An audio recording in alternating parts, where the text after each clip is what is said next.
Do do do do do.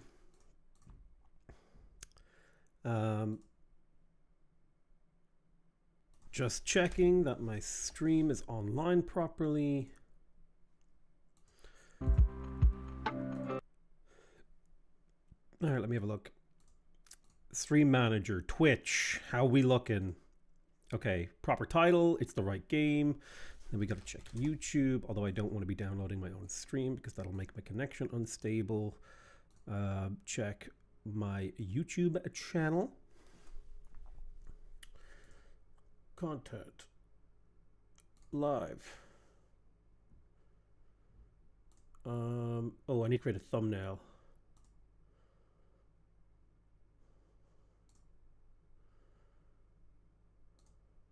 Check my YouTube channel. Hold on. If I go to new game and I select the new leader, Sun Sin, Twitch. And then if I go to live, I should be able to pull this guy in. I don't have chat open at the moment. Sorry, guys. Salemfist, nice to see you. Big Max Music, nice to see you. The Real Munku, nice to see you. Nathan Easton, nice to see you too. How's it going, guys? Sorry, yeah, still setting up the stream. My apologies. At the moment, sorry, guys.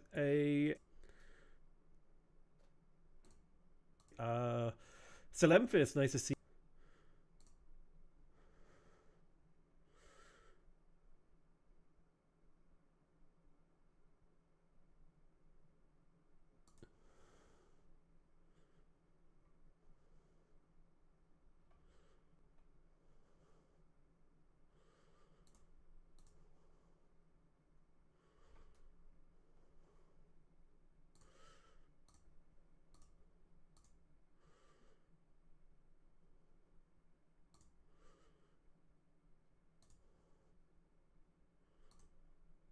One second, just updating the stream thumbnail.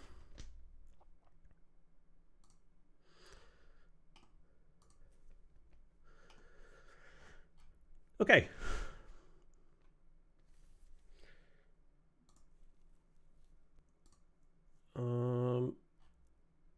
No, it's not made for kids. Give it some tags.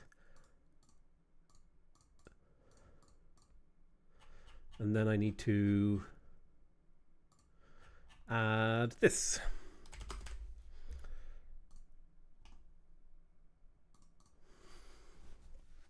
All right, perfect. Hey, you want a jump scare?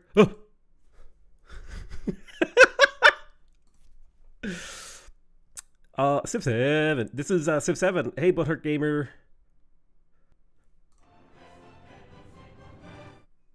All right, Twitch is up and running. YouTube is up and running. You want just checking. All our data is looking good. Oh, join the live stream for a fresh take on Message Chameleon. That's not what we're doing. All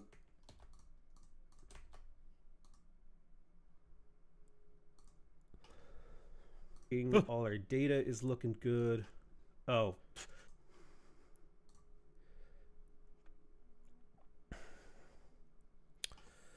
Lower than recommended bit rate. That's fine. It's fine. All right, sick.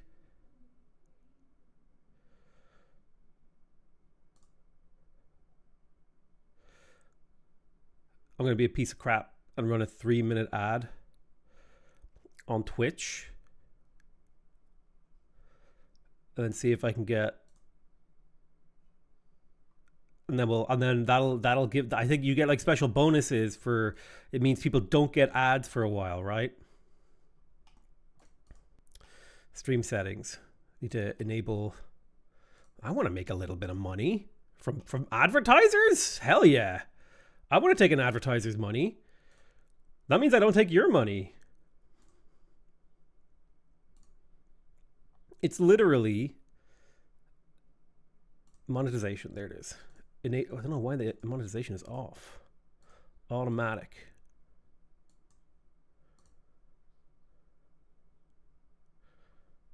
Shaboom.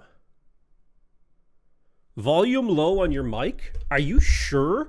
Because when I look at my thing, I am peaking at -6 decibels, which means I am 6 decibels away from blowing your ears out of your head, my bro.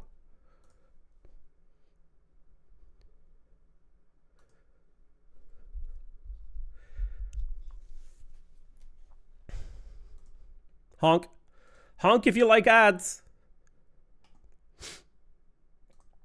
Honk if you're human. Volume's fine. Chatter is deaf. Hey, deafness is a real disability. This person probably just didn't turn their volume up, or they're listening in a. It is a bit low on YouTube. Need to enable. I want to make a little bit of money from advertisers. Hell yeah. No. Listen. I have. Listen, I always sound like a dick when I say this, but I have thousands of euros of like streaming equipment, right? I've got like a microphone, I've got like screens, I've got 6 consoles, and I'm looking at my OBS and I'm peaking. My peak is at -6. My average is at -12. Now, when I talk softly, it's -18. Turn your volume knob up.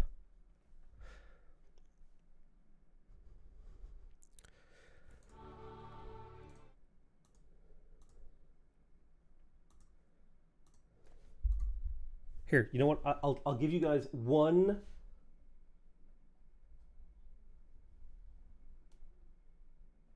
I'm going to give you 2 decibels of microphone. That's what you get on my mixer. You got an extra 2 decibels. So anyway.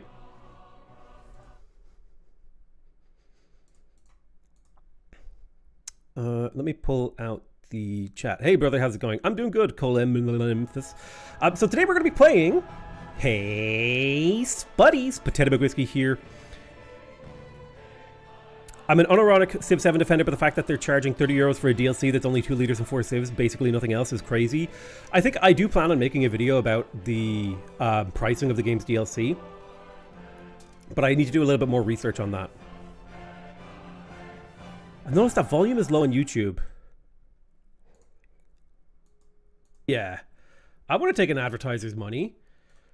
That means I don't take your money. I have all the audio that comes through my computer to my ears at minus like 20 decibels. So I can trim that up, okay, on my end to 0. And when I press play on my YouTube stream, when I press play to my ears, oh my God, I'm in my head. Okay? So this is 100%. You guys need better headsets. I'm sorry that this is how you have to find out. Okay. So Yi Sun Sin is militaristic and scientific. Though the numbers may be against you, Admiral Yi, you build your plans following the currents and tides. The great wave may darken the horizon, but like the rocks of Myeongyang, when it breaks, you will remain implacable, unmovable, unwilling to surrender. Background music is a bit loud. The background music is 30 decibels lower than my voice.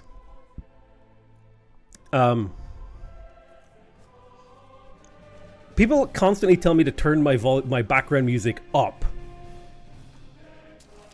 Here, right, I'll turn the background music down. 3 decibels. That's what you get, okay? You got 3 decibels out of me.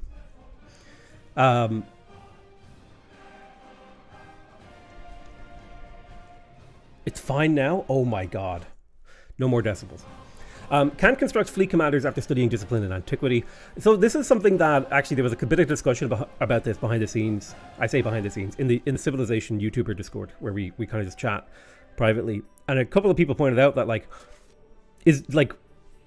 surely there should just be fleet commanders in the antiquity age and make this a gameplay mechanic. Like, it feels weird to just give this to a single person. Similarly, and I kind of feel the same way about Ibn Battuta's abilities, where like Ibn Battuta, he gets this special endeavor called trade maps, but like I feel like this should just be an ability everyone gets. And this feels, a lot of abilities in Civilization 7 feel like abilities that every Civ should get, which is kind of annoying. Can construct fleet, receive fleet, discover discipline, and have a harbor building with access to the ocean. Defeat an enemy with a naval unit provides science equal to 100% of the defeated unit's strength. On construction of science building, receive 10 experience to all fleet commanders? That is... what?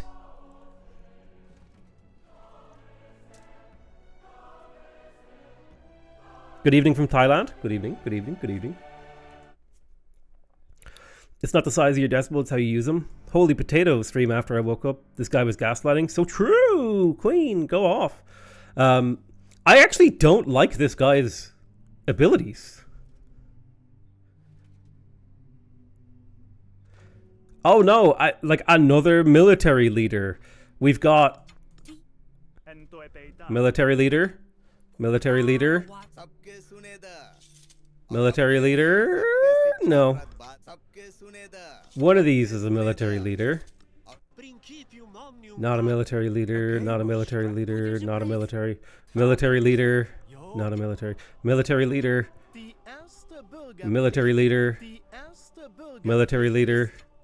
military leader, military leader, military leader, not a, not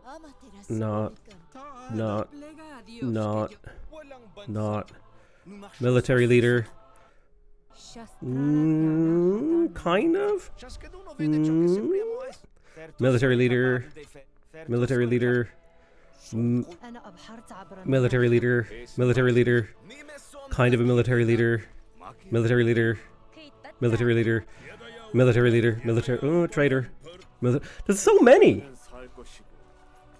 It's like, oh, I'm gonna be honest with you. This is kind of boring.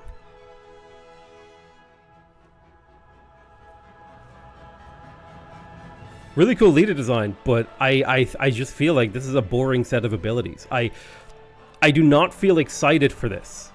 And I think partially this is the curse of Civilization 7.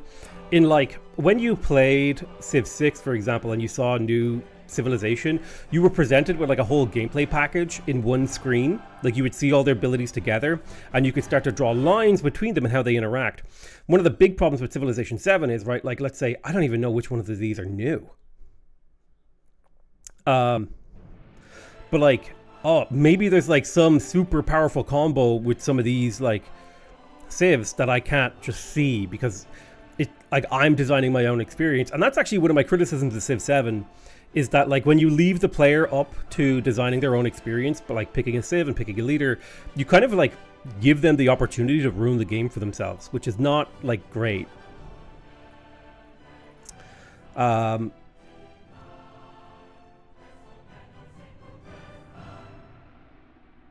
So exploration, time tested, modern. So let's have a look. You get culture for active endeavors that you start or support. You get +1 culture on unique improvements in towns. Oh, that's kind of cool. You get influence on unique improvements in cities. Ooh, that's kind of... I actually like that. That's super interesting. Now, this is an exploration age thing, so we don't need to worry about that. But you get +1 influence in happier settlements. You get production towards constructing improvements for every active endeavor you start or they're supported. That's kind of that's kind of cool. Are you excited for Brand New Day? What's Brand New Day? Brand New D's. Joseon. It's a cultural expansionist. As empires rise and fall, Joseon persists. In the calm behind its fleet of turtle ships. Ooh, I like that.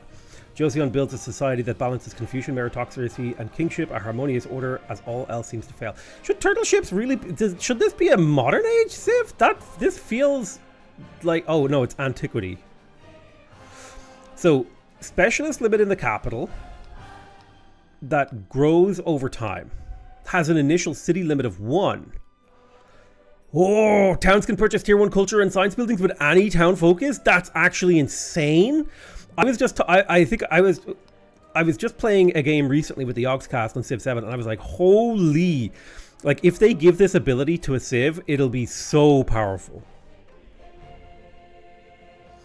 That's actually insane. Has an initial city limit of 1. I assume you can make it bigger. Wait, this is a modern age civ. I'm just dumb.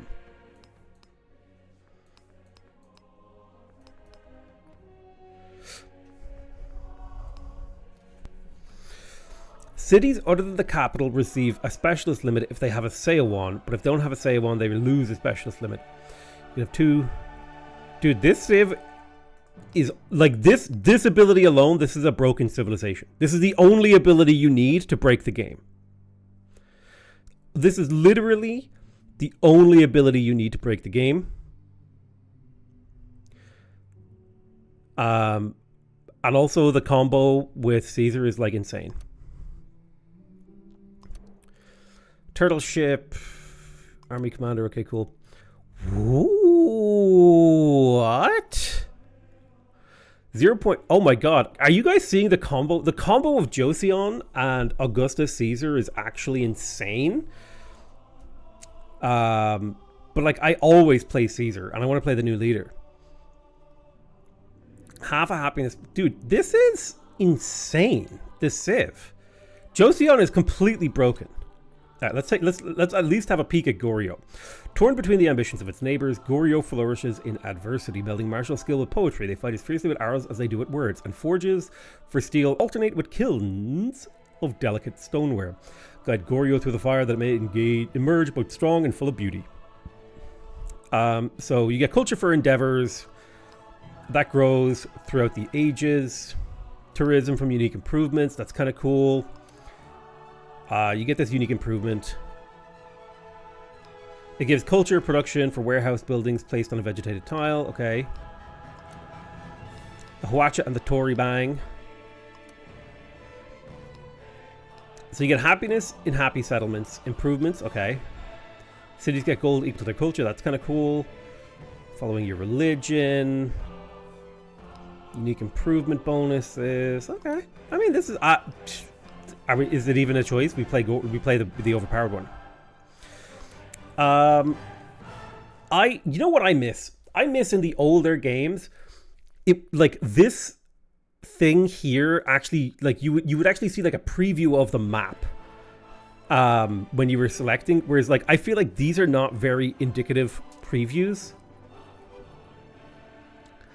of what the actual map looks like when the map generator does the thing. So I'm gonna just do continents and islands, I guess.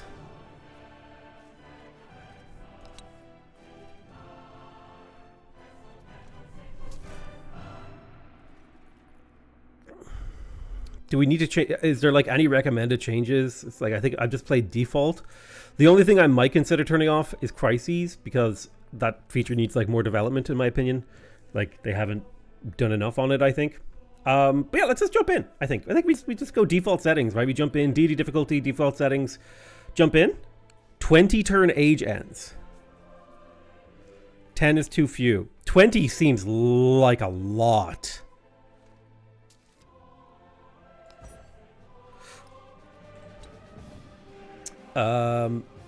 So I definitely feel like we'll want an expansionist point.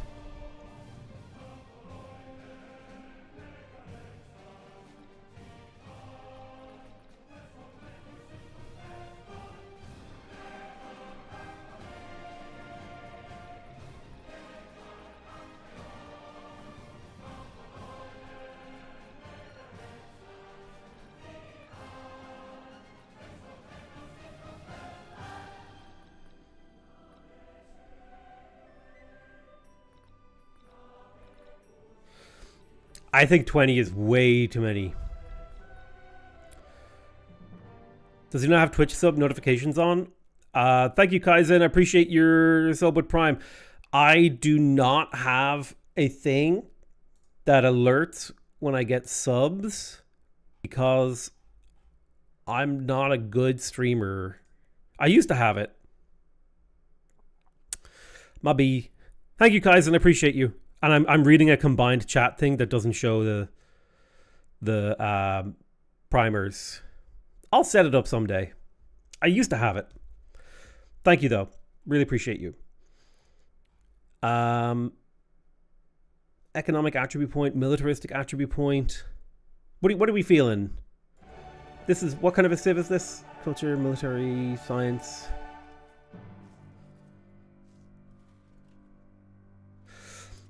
I actually think extra gold here, economic attribute points, could be really useful to get our economy up and running. Yeah, I think ACO.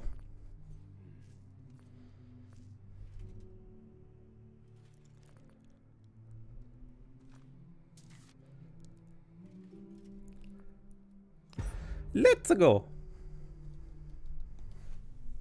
Because we're going to be purchasing a lot of buildings, I think an economic point is good here.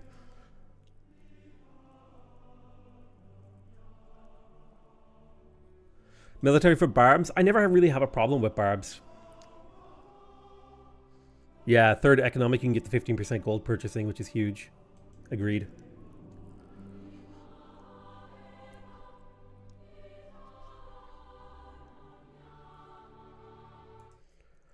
Da, da, da, da, da, da.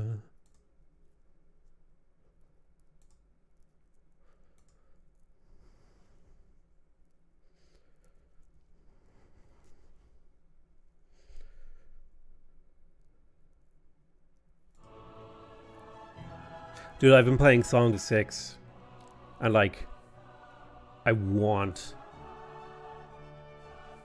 to show people how amazing that game is, but the gameplay of it is just not super interesting to watch.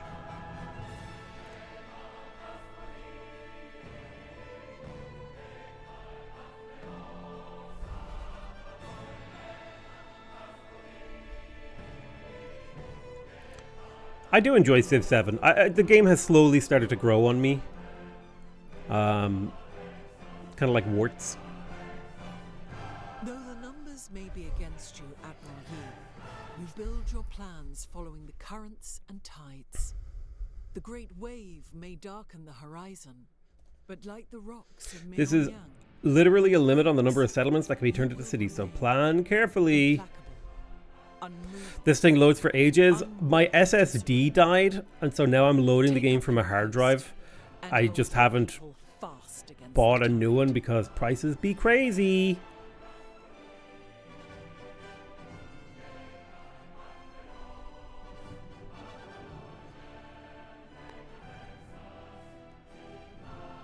Yeah, I don't think Yi Sun Sin's abilities fit these civs either, but that's fine. I just wanted to try out the new leader. Is it a good game yet, or is it still shit? I don't know. That's kind of a you opinion thing, dude. Okay. I don't know whether to love or hate our start. What a weird setup. These are Lake Coastal Marine. Flat Desert.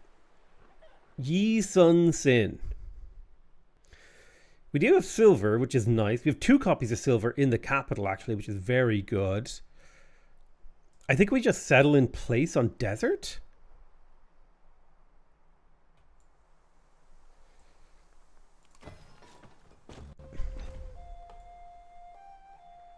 Yeah, the prices aren't likely to go down, but I'm more so just... I haven't taken the time to actually research.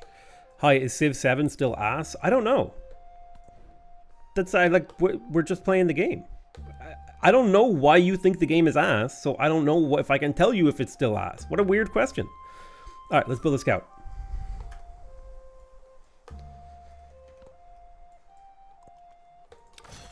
Inside of you there are 2 wolves. One is a scout, one is a warrior. So we've unlocked agriculture, turn 1. We got the granary. Okay, cool. The fishing key. My computer's still loading the UI because it's on a hard drive. But like realistically, this should not load. Like, dude, what is this loading time? This is not like, bro, the icons, like, there they are. That's like the worst version of a streaming UI I've ever seen. Blizzard solved this problem in like 2008. Well, maybe it was later than that. But look, we got granary, fishing key, flat desert settle. Sounds like Dublin last month. Yeah, well, that's how it do be.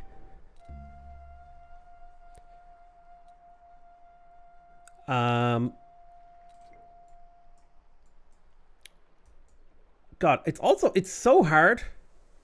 Like, this is a vegetated tile, and there's like 3 trees on it. Like, oh, okay. Like, it's so hard. This looks like an empty tile.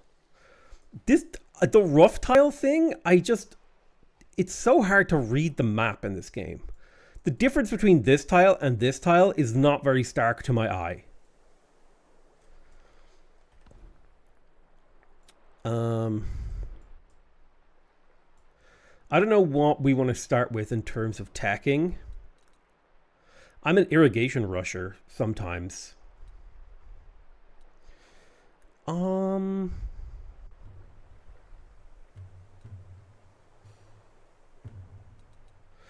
Probably want to rush masonry, right? Monuments are like super powerful. We could get a monument right there. It's a +1 monument tile.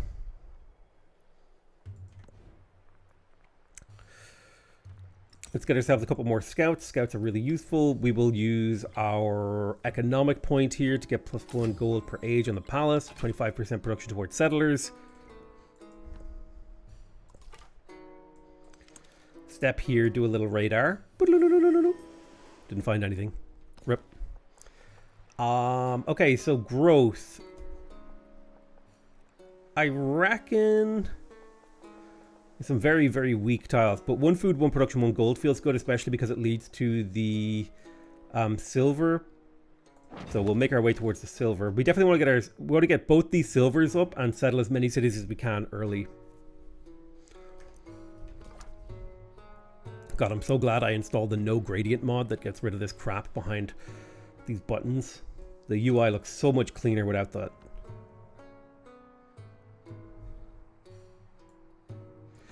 You wish the DLC was better value? This is something like I plan to make a video about, that like people really don't think that 7 offers value for money. What a weird starting area. This is very weird map gen. All right, we're going to pick up the silver here. It's 1 food, 2 gold, 2 production, which is pretty good in terms of a tile. And third scout. I'm a third scout kind of guy.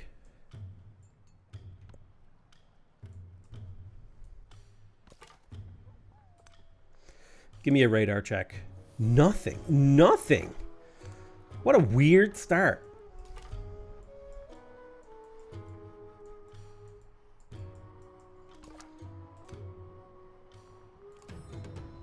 Nothing? Okay, no, we finally found a thing.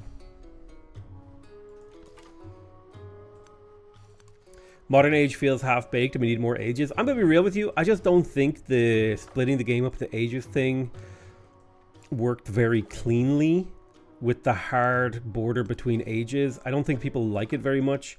And it creates weird like gameplay scenarios where like late game buildings, just like you're way more likely to build a monument than an amphitheater. And that doesn't feel super good. Whereas like some of the satisfaction from Civ has always been like getting that next tier of building. And the game kind of just takes them away from you. But like sometimes before you even got them. Now, I definitely want the monument. So I think we're monument rushers this game. And I'm going to build a saw pit here so that we can get the monument on this tile, which will free us up to go here for a moment while we move towards the silver. We step this way. Radar in the area. Okay, cool. Yeah, I think I'm going to try to befriend these guys. It looks like we ran into Ada Lovelace. Ada, a pleasure. Tell me, what are your thoughts? I'm going to give her a friendly greeting so that I don't really think I want the AI to declare war on me early. I'm going to send you up this left side. Hopefully. Oh my god. What a weird set of land, dude.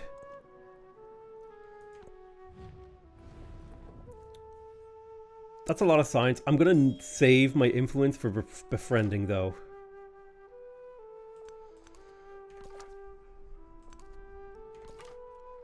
Right, let's grab this wreckage. No, it's a tent camp. So we can get science and production or happiness. I think we take the science and production.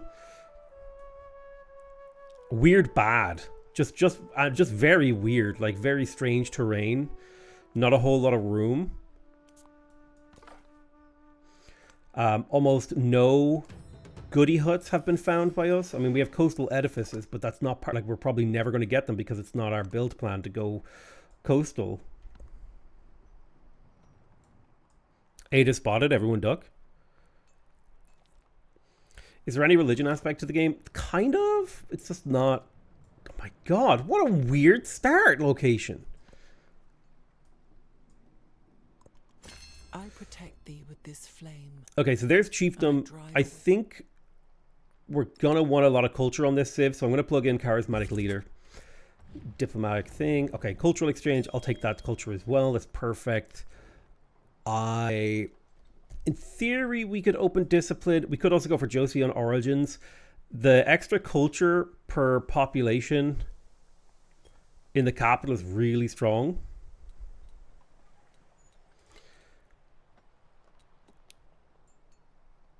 I think we go for mysticism. They don't have an anti-forward settling mechanic in Civ 7. It's called killing the guy.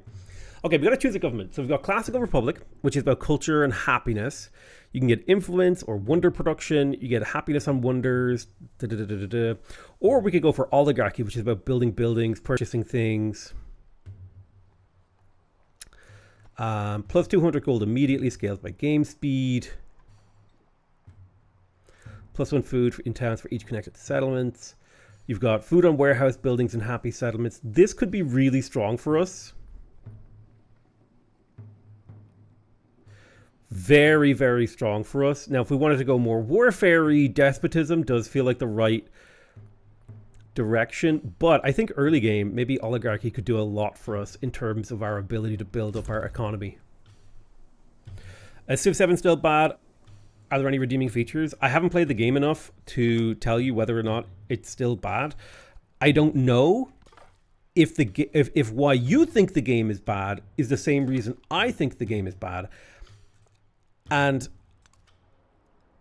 because I don't think the game is bad. I think the user experience in Civilization 7 is bad.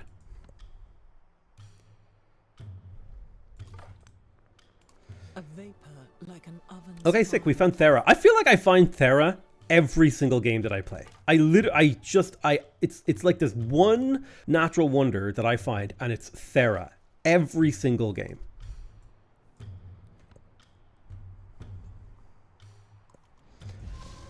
All right, so we're growing. We want to grow to the silver because once we grow to the silver, now when we settle our settlements, we'll be able to get +1 food and +2 production, +2 food in each settlement. I don't like that my mouse cursor is borked. I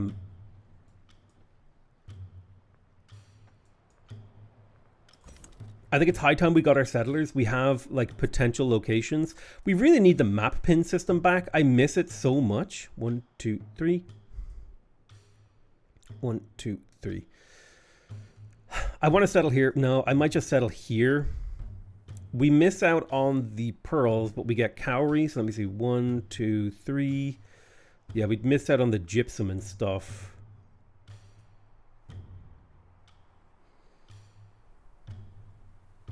I miss map pinning. It was like such a good and useful mechanic.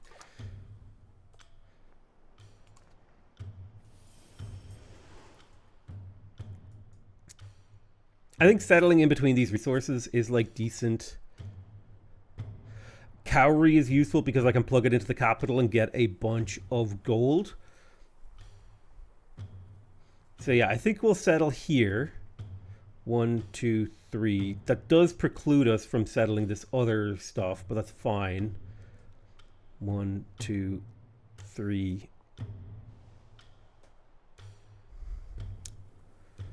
1, 2, 3. This would technically be better if we wanted to get the natural wonder in it.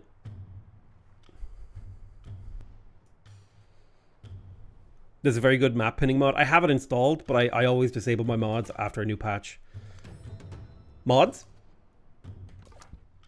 That's right, if you're a moderator on my channel, I hobble you. God, this is one of the things that I hate about Civ 7 because you don't want to settle your cities. Like in Civ 6, it was totally fine to settle your cities 3 tiles apart. But in Civ 7, you don't want to do that if you can avoid it. Because cities just need so much more room. And so settling cities really close together, because where I want to settle, maybe I just accept that I don't settle on fresh water, because if I settle here, 1, 2, 3, 1, 2, 3, I would capture like all this juicy natural wonder stuff. But in Civ 7, you don't want to settle your cities really close together because it just doesn't feel good. I suppose I could make a extremely specialized...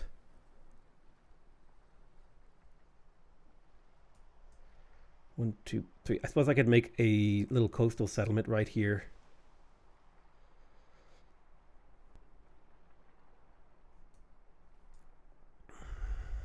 This would get me the pearls.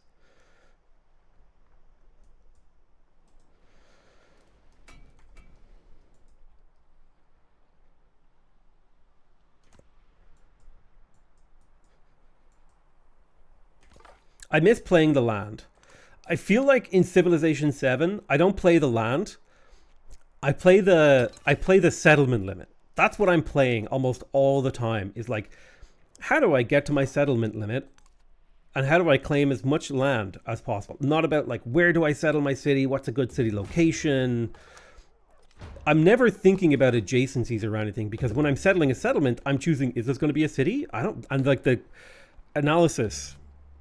Do towns also need a lot of room? Towns need a lot of room. Well, if you play the way I do, at least. Right, first settler is out.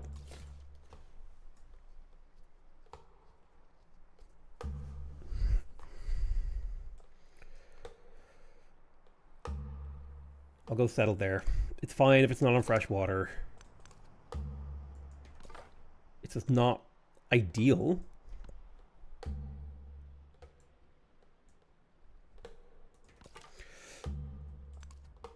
I like to have my settlements spaced out. I don't like them being close together. Now, maybe this is a bias. So I am doing it this game, but this is a bias that is like living with me from maybe playing at launch when settling closer together it felt like it was being punished by the game. I know it wasn't actually being punished, but you felt this sort of punishment. Friendly greeting with Himiko. Sounds good to me.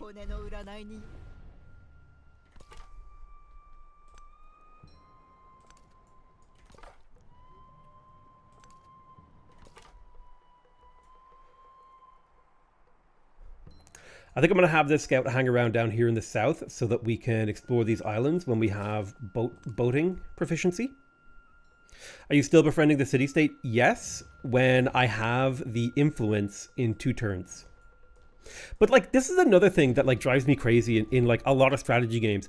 I know that I want to do this when I have a 170 thing.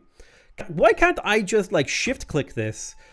And so the game says, okay, the second you like set an alarm, right? I have to remember, and then you're not testing like my ability to like, is memory really what you're trying to be testing? I've made a strategic decision, and like if I forget, it just doesn't feel good.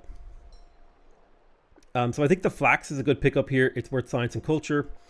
It's a really good tile: 2 food, 1 production, 1 science, 1 happiness. That's a good start to the city. I'm considering, yeah, we're at the city limit, where we want to assign it. I think we assign it to the capital. 2 food, 2 science, 2 culture. That's great. Can you go ahead and do a lookout? We're heading up this way, revealing a lot about the world. There is one tree. We found the redwood forest. There's another one that I always find. All right, next turn. Like, why can't I just queue that action up? Just let me queue up an action.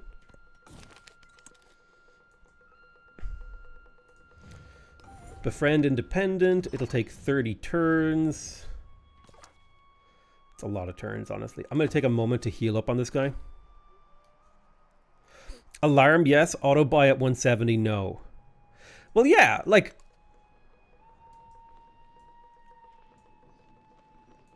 I wish I could, like, just remind myself, you know?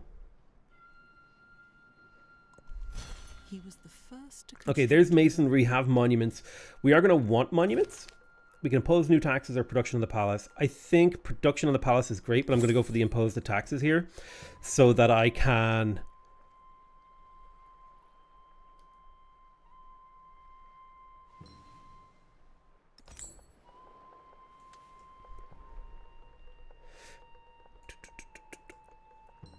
This definitely feels like a fishing key kind of town.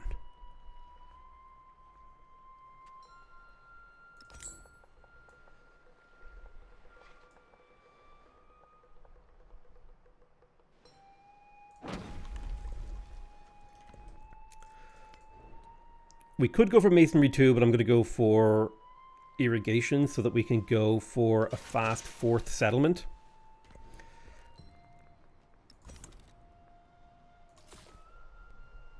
I think I'm going to settle over here. 1, 2, 3. This will get us access to Thera, which is perfect. I gotta say, I'm having a good time playing Civ 7. Navigable rivers are really cool. I think navigable rivers are really cool. I just don't think they look very good sometimes on the map. The art style makes things look a little messy. So this is worth 2 food, 1 coin, and a happiness, which is great. Now, I could assign this here if I want the science, but what I really want is actually the gold so that I can develop my civilization faster. Because that gold will mean we are able to buy more buildings more quickly.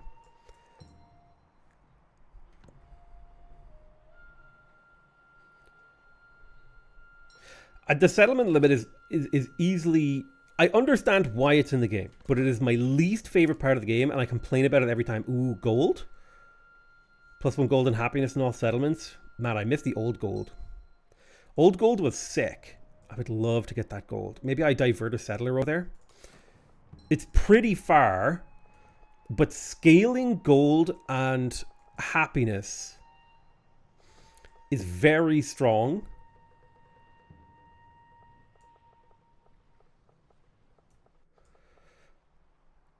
Because, like,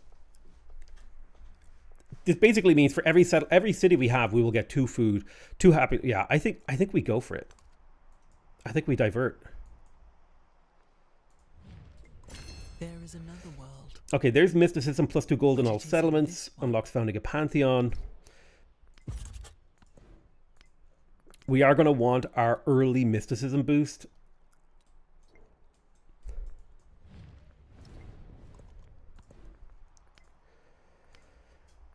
And now that we have our key, like, discipline, we've nobody near us who's trying to attack us. So I think we go for our origins now, because we don't need discipline. We don't need, well, we could go for settlement limit, but I think if we go for our origins, we'll get a lot more culture.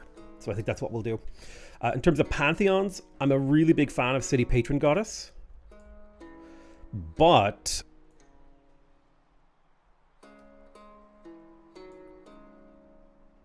God of the Sun is so good.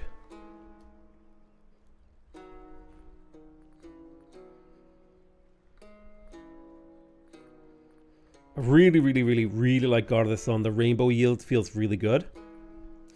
God of the Sea is also crazy strong.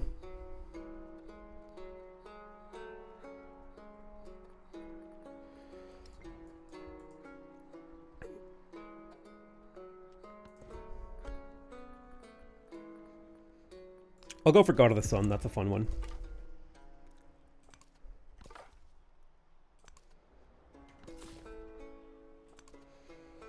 I've got my settler wiggling his way over.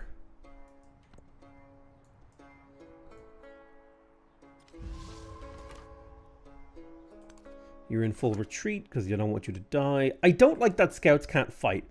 I miss being able to, like, skirmish with barbs with your scout. I think Civ 5 did it best.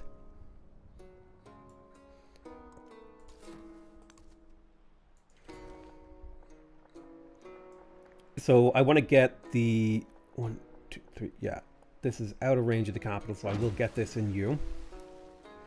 That's going to give me access to another one. I'm going to put that into here because the gold is more important to me than the science right now.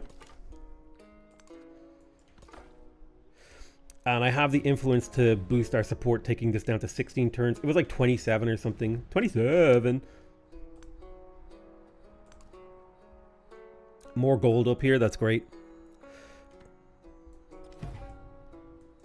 Yeah, the settlement limit is I 100% agree with you. The settlement limit feels antagonistic towards many of the things that the game wants to encourage you to do. We definitely want to get our monument up as soon as possible. This thing is worth a ton of culture. So I'm going to crack that down right here.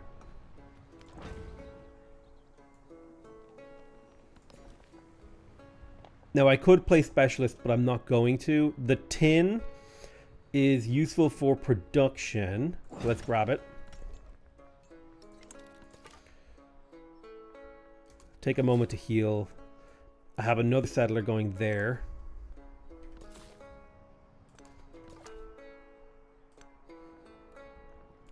She's already gotten control of Tyre. I think I can trade with Tyre to get this gold. Ooh, if I settled in a very particular way here, right, there's the brickyard, clay pit production is up too. My capital has grown.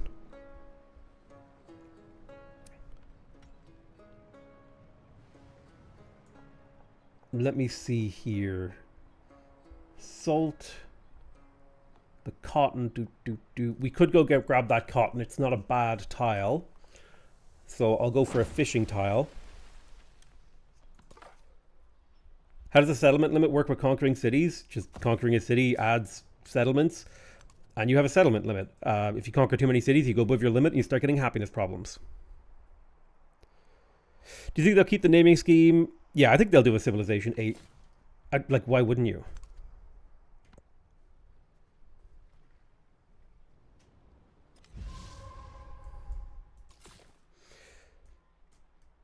So if I settle right here, I actually get potentially 3 copies of gold.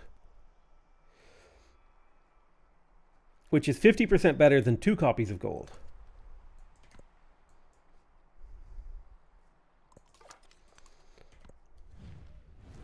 I will accept that, Himiko. Thank you very much. I'm going to settle right here. Let's go for consolidate power in the capital. So the extra 15% because the Civ can't really build that many cities anyway.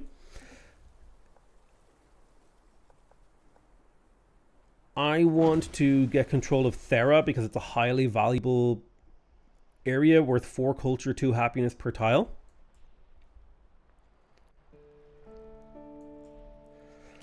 I don't think they should ever drop the numbering system from Civ 7. I think from Civ rather. I think they should keep it.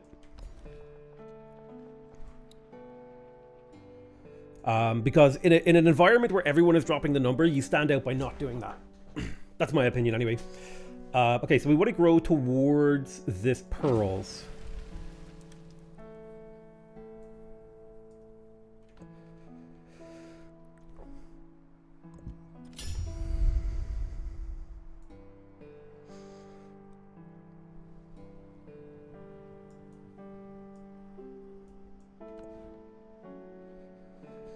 So we got our monument. I would like to build the altar, but this is slightly better for adjacency kind of tile.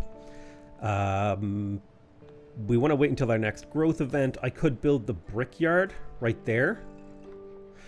I could build this right here, which would give us forever adjacency on the capital tile, which I like the idea of, so we'll do that. We'll go for the forever adjacency, +1 science, +1 production in there is good.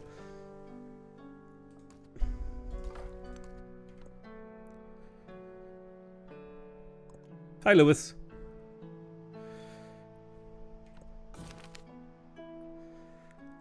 Okay, we can get culture or happiness. I have been getting celebrations a little bit too slowly, so I will go for the happiness here. And I'll found this settlement.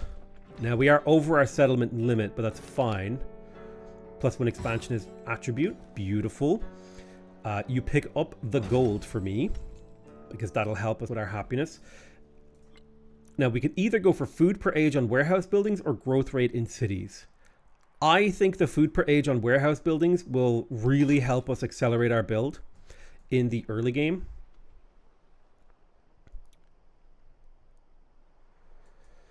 I want this fish, so I'm going to build a fishing quay in here, which will allow me to bounce the pop towards this and grow this city or this settlement a little bit quicker. Gold is not currently connected to your empire. That's not a big deal. It's more about securing the settlement from the AI. And as we settle along, we will connect it up.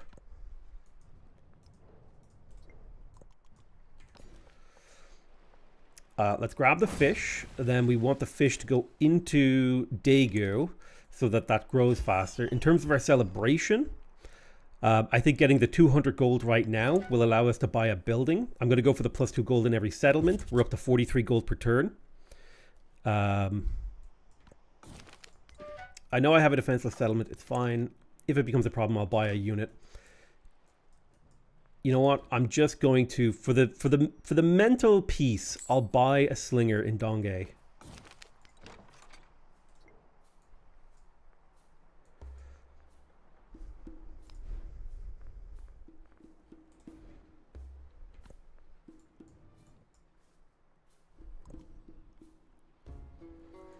The commander system is really good, but I feel like it also occupies a lot of the game's design space.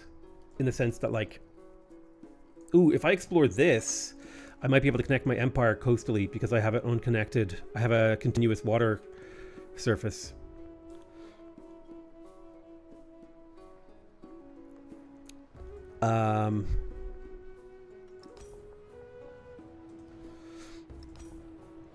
My altar doesn't really have adjacency, so I might put it in the capital tile.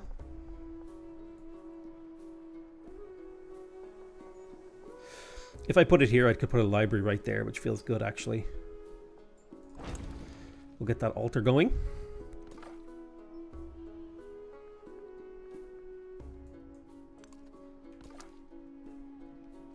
Okay, buying the slinger was an okay move. You heal up for a moment. We're a few turns away from irrigation, which will give us settlement limit, which will give us happiness again. It's a good thing that we're in a celebration. We definitely want to plug in the plus 0.5 culture per population in the capital. It'll also give us extra food growth in towns with any specialization. Plus 1 migrant is very useful. We can use this in the capital. And if I grow to this tile, now I could purchase the fishing key in here, or at least build it, and then bounce the rural population on this tile, because when you place a building, it kicks them out of the tile, and then put it on the cotton, and we've got access to another resource, making trade routes to us even more interesting. We could go for our syncretic choice here. The Pyramid of the Sun could be really good. It needs to be placed on a flat terrain adjacent to a district. Now, if I remember correctly, districts have at least one completed building in them. So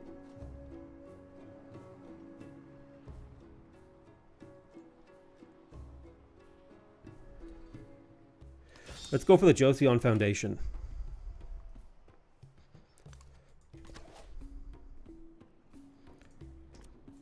Shoot that guy. Don't let him bully you. Yeah, the city's taking some damage, but that's okay. Right, Daegu has grown. The city doesn't have that much in the way of food, but I am going to go ahead and start claiming the really good culture happiness tiles here, because those are going to be super useful. In Donghae,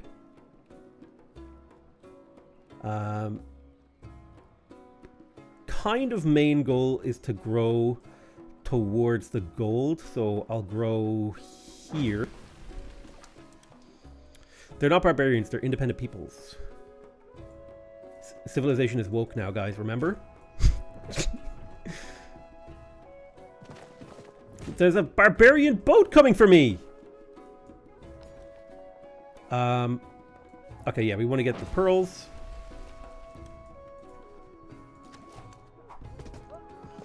Resource assignments. I think we could put the bonus resource in here. Put this in there. Perfect. Okay, so we could make you into a fishing town, which is what we would like to do, as you would export your food to the capital,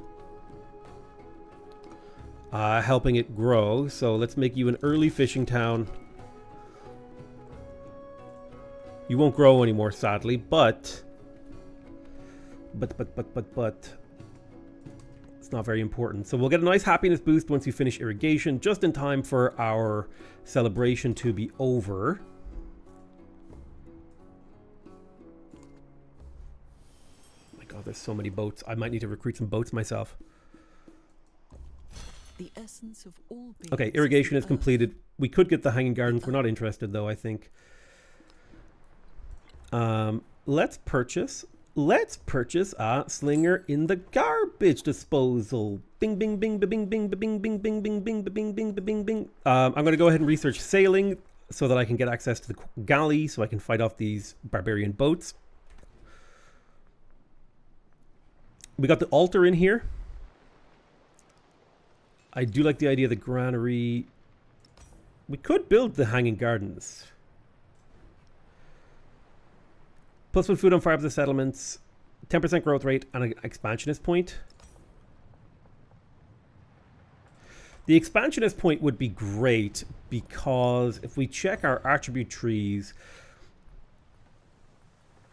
extra yields in towns or getting the growth rate in cities is like super, super, super good.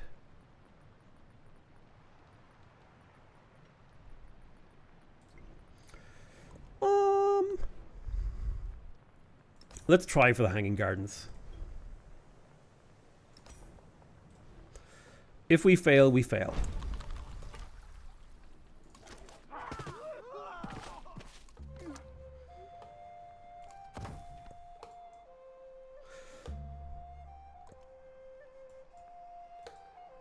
Okay, coming into Gaesong, I think we want to build the monument. It's like one of the most impactful buildings in the entire game in the early ages, especially because you get the accumulated influence. Let's do a research collab, and with you I'll do a military aid. Then we'll use our gold to build the monument. The placement of the monument I don't think is like super important in these cities, so I'll just grab it.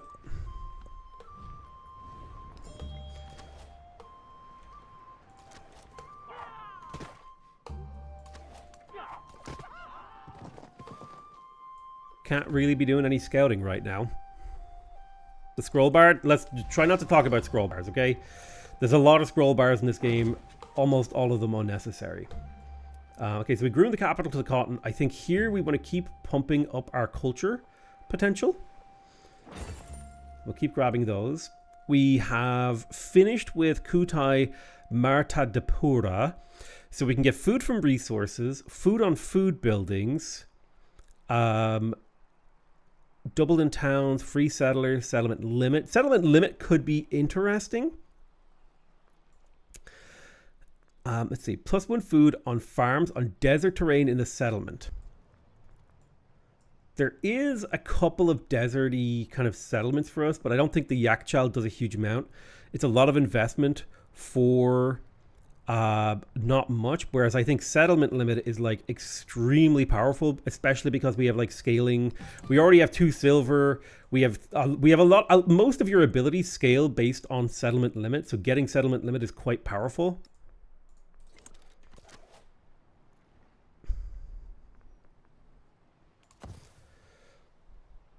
Hey, Mr. Bacon.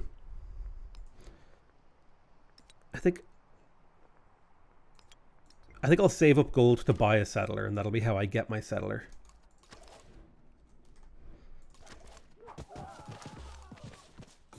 Narrative event, +1 warrior or influence. I'll go for the befriend independent diplomatic action, because if I find another independent, I would love to befriend them. I'm going to ask Ada Lovelace for open borders so I can explore her territory. She rejected it. I can get a codex or influence. I suppose the codex is probably a good pickup here. +2 science isn't bad.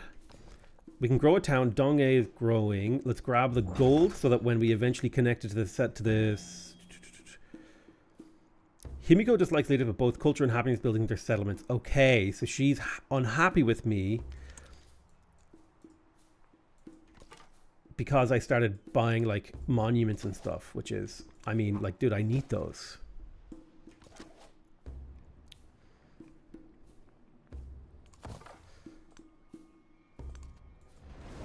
Right, looks like these guys are fighting something over here, which is good for me because it means I can slip through the battlefield. Oh, look, there's the harbor. Perfect. The galley and the embarkation ability. So we can go pick up things in the water if we want. Let me go explore down here. Now, we have irrigation, we have masonry. I do think that we want to pick up writing. This fits well into our civilization, so we'll grab writing. Because our civilizational ability allows us to buy tier 1 culture and science buildings in towns with any focus. Shoot you there. Boom. Scout and scout. How much for a settler? 440 gold.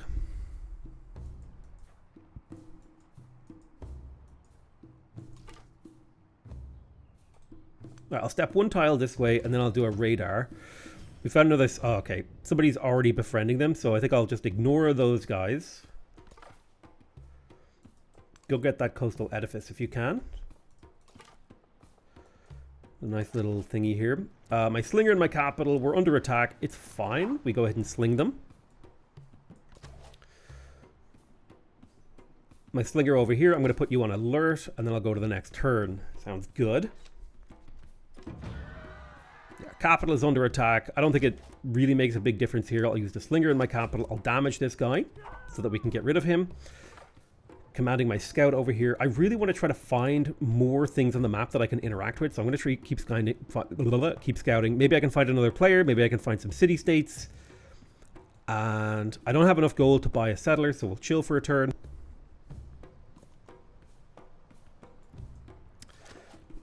I'm going to go ahead and do a ranged attack with... Alright, this should kill them with the slinger in the capital. Boom. That's that guy down.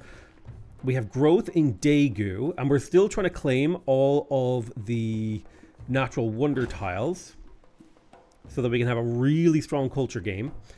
I could put a town focus in here. I don't think I want to because I want to grow to the other tile. Let's go to the next turn. Yeah, you keep slinging in Dongne. My slinger is going to sling that boat to try and get rid of it. I want you to slip in through here. I wonder if Himiko will give me open borders. She accepted. So it would be good for me to go explore her territory because that will be permanent vision of her empire that I have. We can get plus 40 food at the cost of gold, or we can get 20 food for free. I'll take the 20 food for free from that event. Bit concerned about how they're doing expansion of the game. I feel the old... I agree. I don't like the civilizational pack model.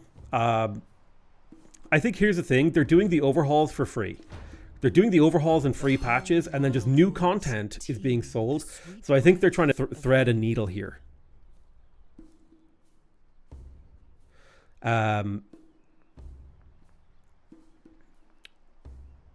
Okay, Enlightened Rule.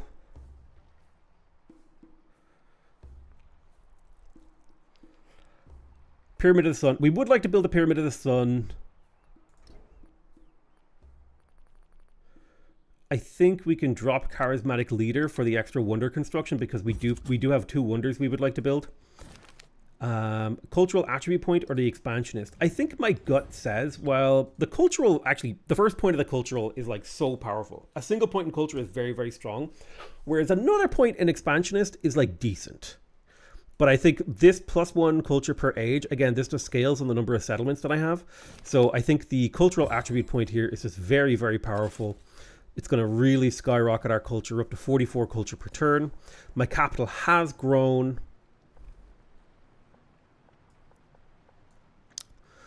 I don't think it's worth it for us to place a specialist just yet. I do want to pick up things like elephants. I think it is good to improve. The more resources you improve, the more attractive you make yourself toward trade routes. I want syncretism because I'd like to... I don't have any civilizational bonuses right now, so I'd like to think about whether or not I want to double down on my civ or if I want to syncretize with another civ and gain some sort of ability. With the slinger in my capital, I'm going to tell him to just go into alert mode. I wish if you meet a barb from a camp, it would reveal the tile of the barb camp. It really annoys me that it doesn't. Or at least, like, give you a better hint about where they're from. Right, we're exploring Korea's territory. I say Korea, in my head, Himiko, Japan. I'm Korea. Okay, so she's upset with me. She doesn't like that I haven't researched any masteries. Well... All right, let's move here. Let's do a radar inside her empire. All right, perfect. Did that ever happen in the previous civs, though? Did whatever happen in the previous civs?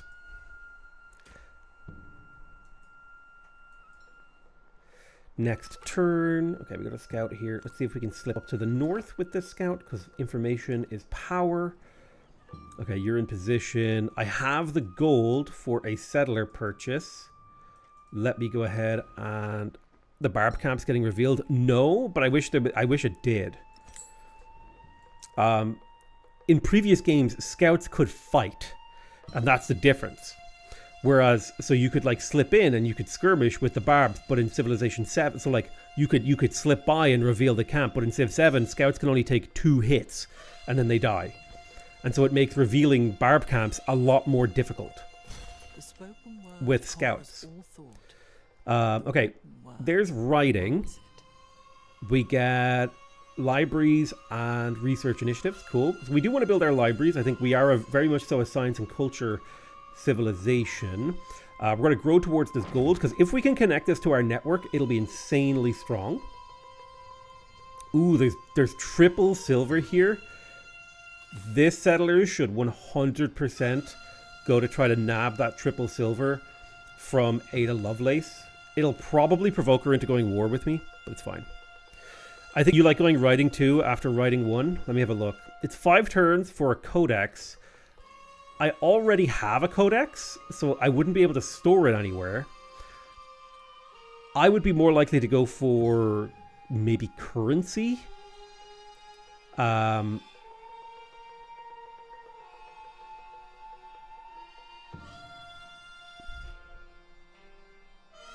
Gain a technology from the target you have not seen.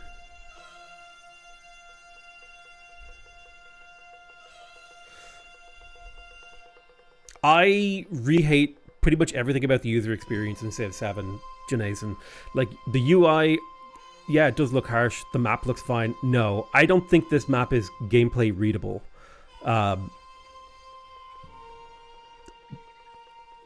This map feels like they designed the tiles when they were being looked at from, like, this angle, right?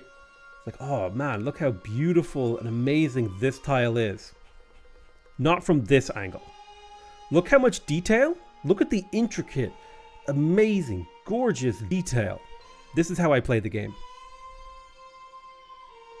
Same, right? Look at all this iron. We take a look at the jade. Isn't it gorgeous? It's beautiful. It's amazing. Green blob. Terra Incognita. I actually love the Terra Incognita. I love the way the Terra Incognita looks.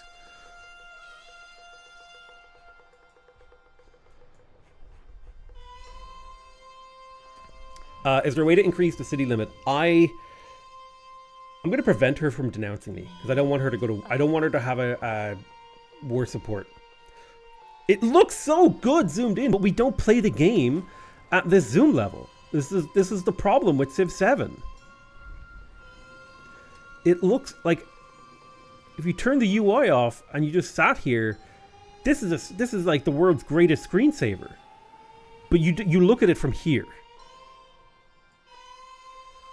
And that's why I say Civilization 6's graphics are objectively better from a user experience point of view. Which is the only thing I care about. I don't care about how pretty they are. I care about how readable they are, and then how pretty they are. God, what...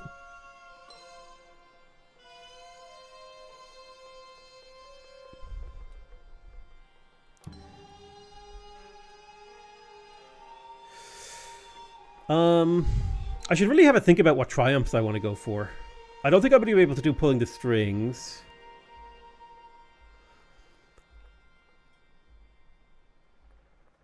If you use the GPU option to make colors more vibrant, is that what that's what one more turn does? Where is that like a native like I don't like modding games in that way, because I want to play the game that the developer gives me. I want to play the experience that they created.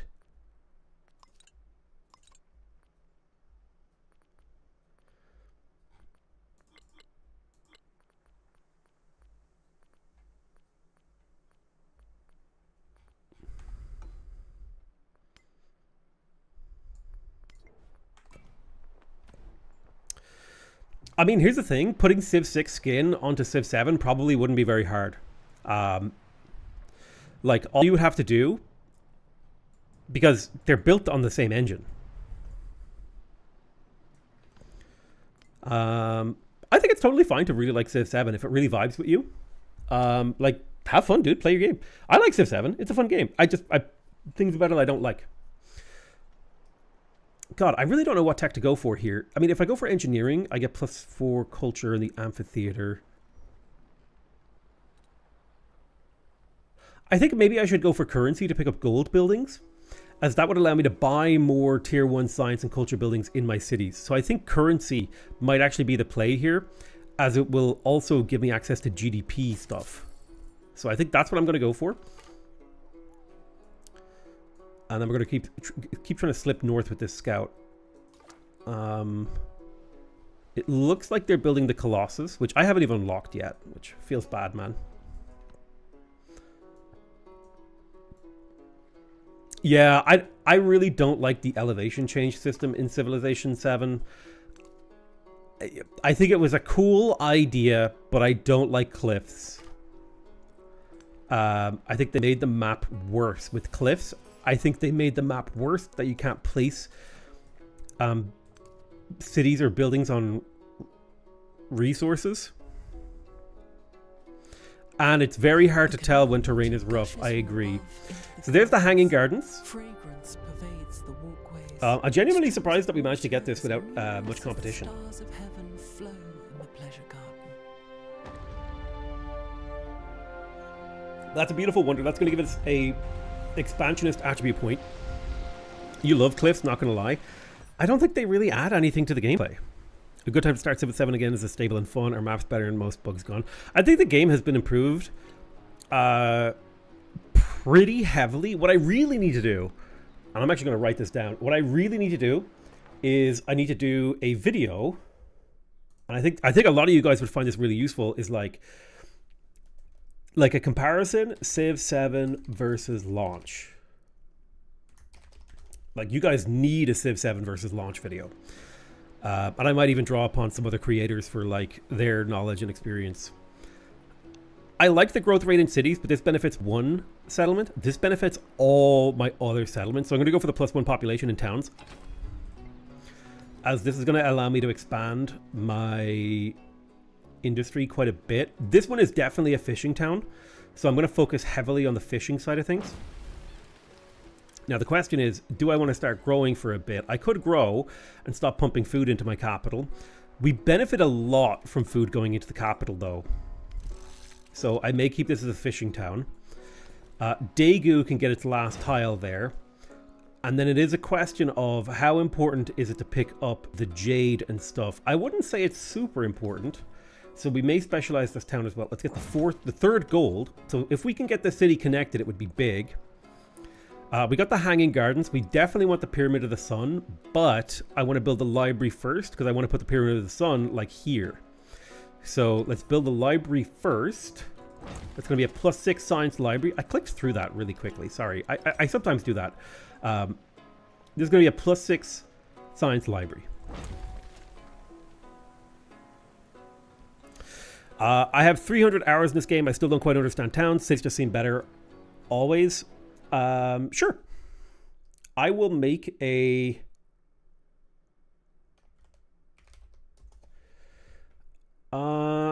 quick explainer. Here you go. We've got paint, okay? Whoops. We have our 2 types of settlements. You've got, start in the center. You've got settlements, and there's 2 kinds: towns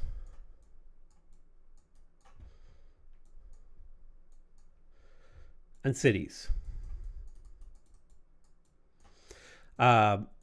And the attributes of towns and cities are like,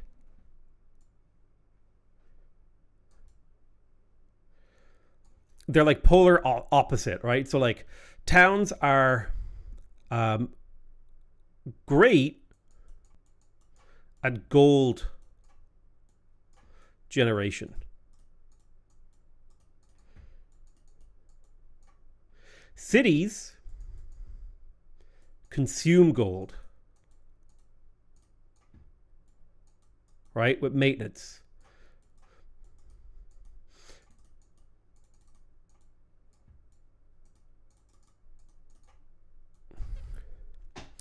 Towns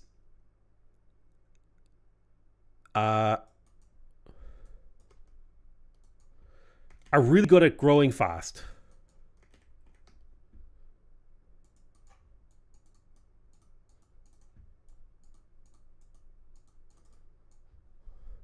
They're really good at growing fast. They don't require much investment.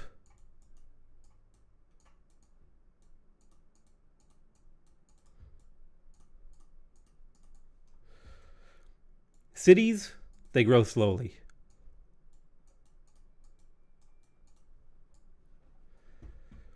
With the caveat,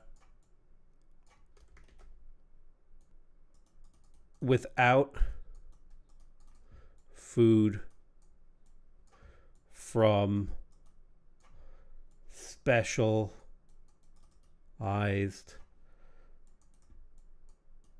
towns. They grow slowly. Towns are bad at science culture, generally. Caveat being the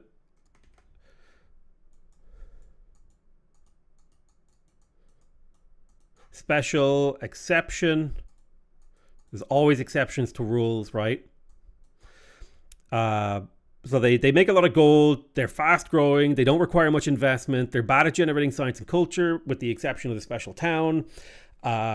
Cities consume gold. Towns have specializations.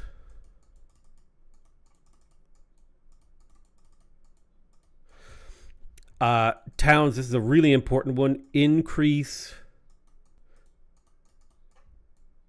your production costs.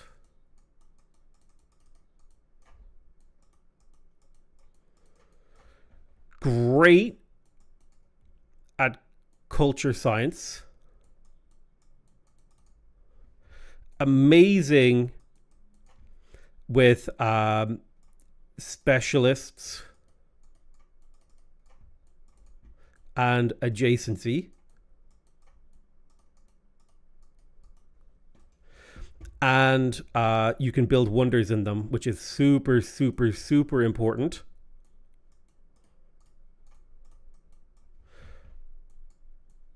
You can't build wonders in towns. So you can kind of see how, like, towns enable cities. Cities consume resources, towns produce resources, is kind of the way that you should think about it. This is like one of the biggest things for cities, is like the increased production cost. Wonders are really important, and then the specialists and adjacency, and they're really good at culture science. Whereas towns are really good at generating like food, gold, etc. So that's the way that you should think about it. Towns are really, really good. You should not just be spamming cities.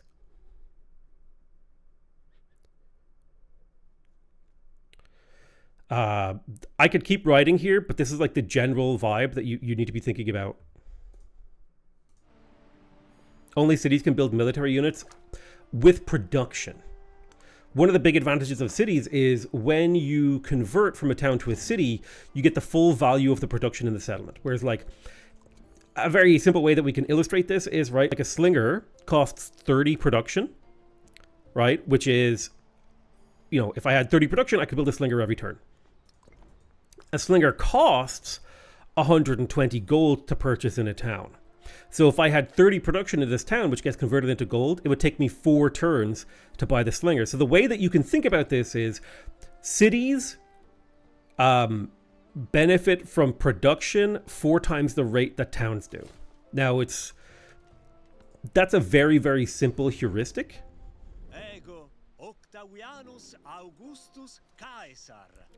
I'll be friends with Augustus. I wouldn't... I meant to take a look at the triumphs and see what we want to do.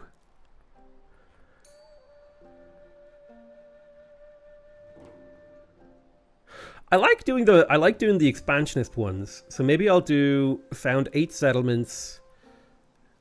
I wouldn't mind trying more specialists and population. I like doing expansionist ones. Those are my favorites.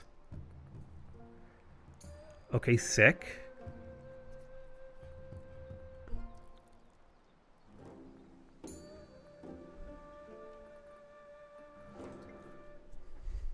I honestly like the town-city system. I think it's a really interesting system. I don't know if I love it. I like it. Alright, step up there. Augustus has a message. He doesn't like me because I have towns. Alright, celebration. I think we go for the gold. It's not worth too much yet, but I think the extra 200 gold is useful. Production towards constructing warehouses, that could be good. I think, oh, unfortunately we don't have the tradition slot, so I'll go for the palace culture. Oh, I could befriend Opene. That's great. Economic city-state would be fantastic for me. Why don't you jump into the water over here and do a little bit of exploration. We got 400 gold. I think we have to buy ourselves a galley here to fight this off. We'll go to the next turn. Colossus has been built. Step into that city to protect it. My capital has grown. I think we pick up the elephants here. It's 1 food, 2 production, 1 gold, 1 culture, 2 happiness. Nice rainbow set of yields. Why don't you slip here to the north, because it does look like there's a tent camp up there that we could grab. This scout up here near Himiko, the Heian Empire, I think we could explore a little bit.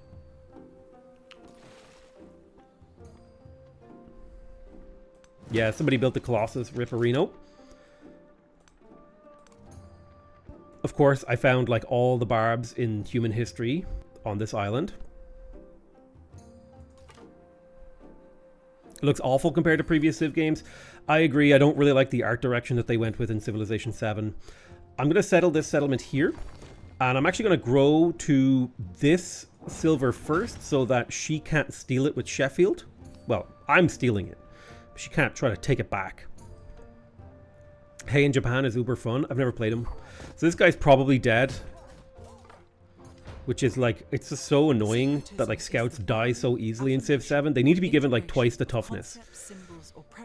So we do have access to syncretism now. Let's see if we can get this scout out of there. And we could affirm and lean heavier into our Civ, which I like the idea of.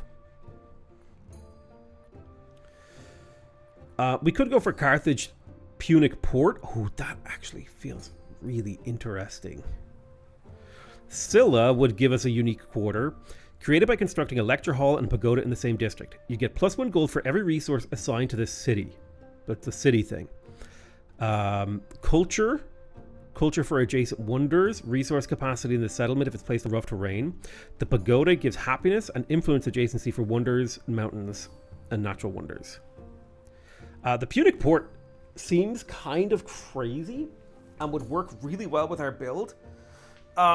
Because we've kind of gone for this kind of interesting expansionist style.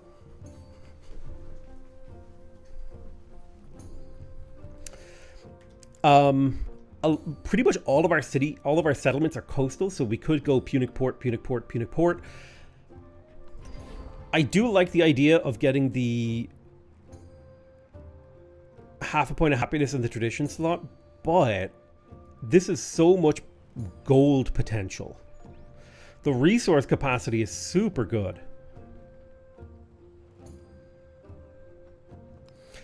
I really, really like the Punic Port for this Civ, so I think we'll go for that. Then, in terms of civics, we're going to come back to the antiquity. I'm going to grab Discipline so that we can get our fleet commander. Hi, Madison Beer. Nice to meet you. Yeah, I don't think we change anything here. Well, we're not building wonders. Are we still building a wonder? No, we're not building a wonder yet. So we could swap that out, but I won't. Go ahead and shoot him. Get rid of this boat who's harassing us. Scuttle your way to the north, little scout. I'd like to hit that tent camp. Come over here to the west. Excellent. Dur Sharakun has been built by another Civ. I've met a new civilization. It is Lakshmibai. I'm going to go ahead and send her a friendly greeting so that we can try to maintain positive relations. Ada Lovelace is angry with us. I'm going to shoot her a reconciliation to try to keep her happy so she doesn't declare war on me because I'm being really greedy. And now I would like to build a Pyramid of the Sun. This will give us +2 culture on quarters in this settlement. And I could also place it in a way that it enhances the library with an extra +1 science. So we'll place that there. It'll take 16 turns, that's fine. I think in 2 turns I might specialize Daegu. This is what I'm talking about. Like, if you see a barb in Civ 7, you can't like do anything to it if you have a scout. Like, your scout just has to run away. Which I don't love. I liked being able to do stuff to barbs with my scouts. It's one of the things I miss greatly. That scouts actually had like a little bit of combat ability. Okay.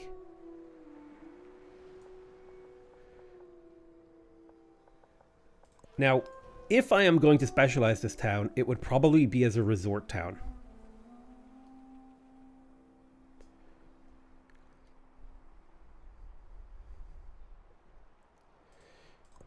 So if I open up the appeal map mode, this tile right here seems to have really high appeal. So if I grab this and then specialize it towards a resort town, we should end up with some really good yields in here, which is fantastic.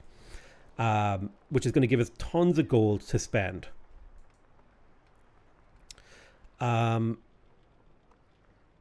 Let's get started with a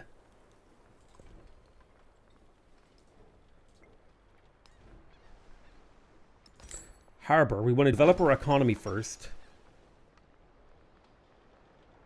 And then we'll come back in here.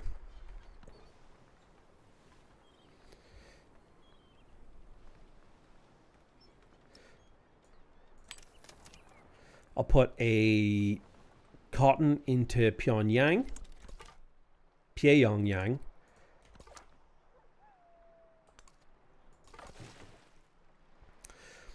I'm going to store this galley inside Gaisong while I heal it up. This scout here needs to heal up. We're trying to find this barb camp that's down here. I'm trying to save up influence for Opone as well. Take a few turns. We're 43% of the way through the age, so we should start expecting it to end pretty soon. There's discipline, which is going to give us access to some good policies. I could drop charismatic leader to take scout surveys, which would allow me to survey the map better. Narrative event point, we get a cultural attribute, fantastic. I reckon masteries is really good, but 10% production towards wonders really helps out. So we've got a quest here for Yi Sun Sin. We could buy a library and research 2 technology masteries to get +1 science in all settlements. Or if we build 4 naval units, we get a free promotion on all of our current fleet commanders. I think I'm going to go for more of a scientific point of view here. I'm going to go for the science. In our civic tree, I think we want to get Code of Laws. It would be nice to start trading with Ada Lovelace. She has like some gold and some silver. This is really going to help us scale our empire up. +1 horseman to Han Seong. Han Seong is in my capital. It would cost me 200 gold and all of my science for 4 turns. I think I just take the food, as strong as a horseman is.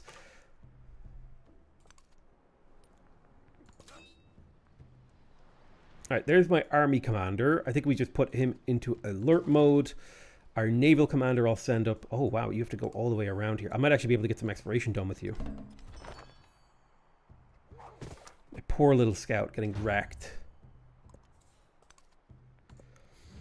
Diplomatic action here. I wish I could support this, but I can't, so I'll just take the 6 culture per turn. Thank you, Himiko. And we are continuing to explore with our little scoots.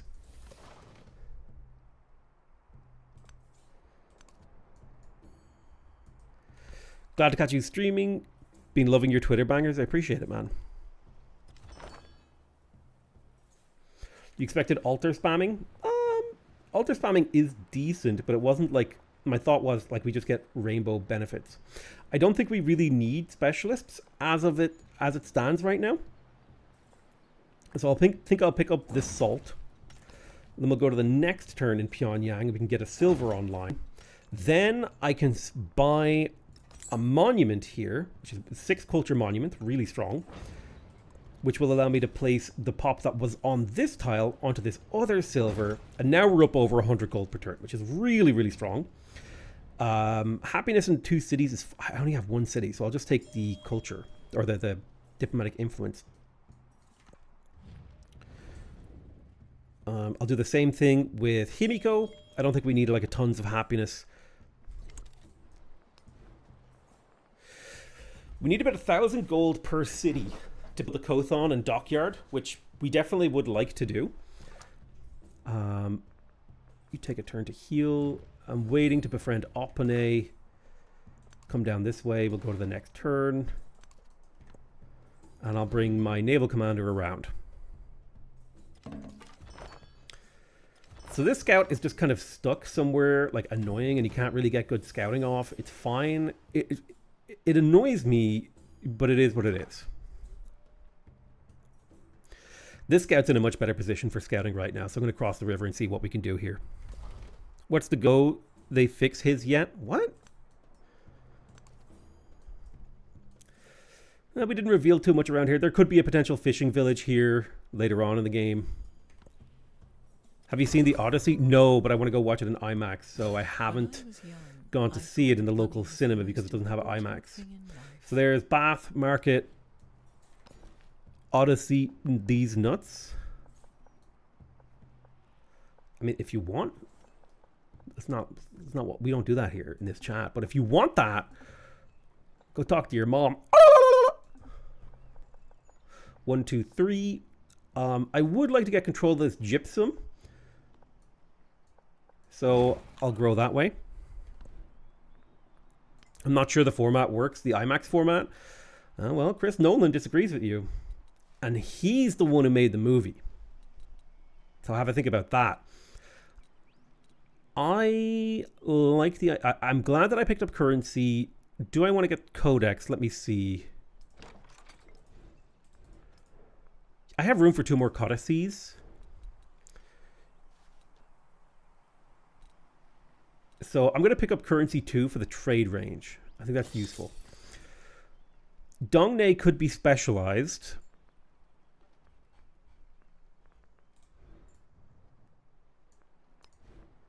Let me build a fishing key. That's worth 3 food. Great.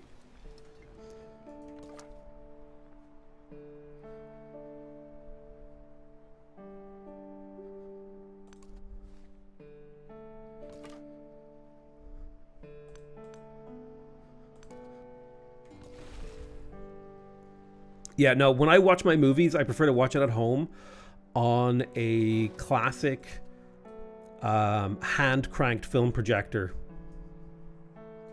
Like, if you're not hand-cranking, are you really watching movies? So there's +1 tradition slot. We get a free merchant. We can improve our trade relations. I would like to trade with Ada Lovelace. And she's got... London is Llama Town. Holy llamas. So we'll go trade with London. She likes leaders with the highest influence. Okay, so she likes me. Ooh. Let's befriend this independent. It'll take 30 turns. I'll want to invest in this again, I think. It would be nice to go for entertainment, I think. The settlement limit is useful. So maybe we go for that. We could also go for literacy. There's like a pretty good wonder on here.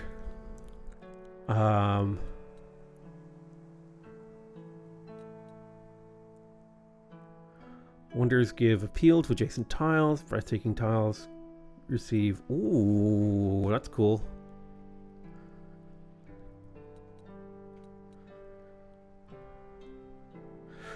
Scholars would be good. I never ever get Angkor Wat. I just feel like settlement limit is so powerful that we should go pick it up if we can.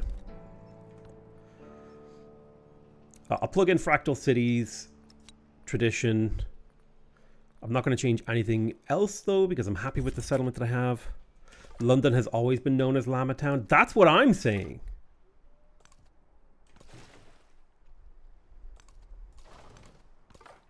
I miss being able to link units together like in Civ 6. A Fisher Price movie viewer. The classic. Yeah, this city is under attack, but I should be able to get around to defend it in time.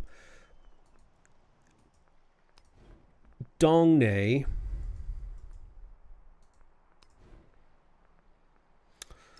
I would like to get my altars up.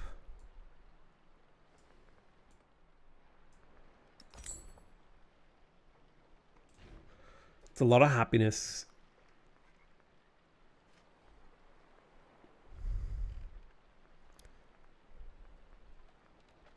The harbor is so good though in here. 6 production, 6 gold per turn. That'll pay itself off over the course of the entire game. Slip a scout over here. This is the scout near Rome. Oh no, it's not Rome. It's Lakshmi. It's near both. Their border colors threw me off there for a second. Have you tried new games like Sudden Strike 5? No, I haven't. Haven't tried Sudden Strike 5.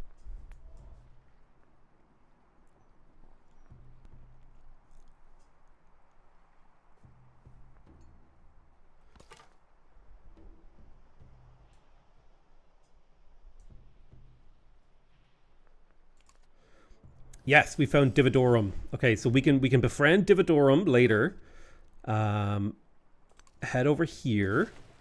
We're bringing our boat and our admiral around. Let's get this scout up here near Delhi into the water. Keep revealing the map. Then we'll go to the next turn. Daegu is in pretty bad shape, honestly, but I think next turn we'll be able to counterattack. Hansayong, my capital, has grown. I think picking up some iron here, again, it makes the city more attractive to trade, and we would like to try to attract trade.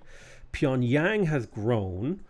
There are a couple of resources in range of Pyongyang, like rubies and elephants, so I'm going to go for the rubies first. Try and get those up. It's worth +4 gold. Extra combat strength in our units would be fantastic. I think I'm just going to accept this military aid. I don't need combat strength right now. And I think at this point, 200 gold is like 2 turns of gold, whereas +1 food in towns for each connected settlement starts to be like a pretty damn good amount of food in my empire. I'll assign oratory because I'm really hungry for diplomatic influence.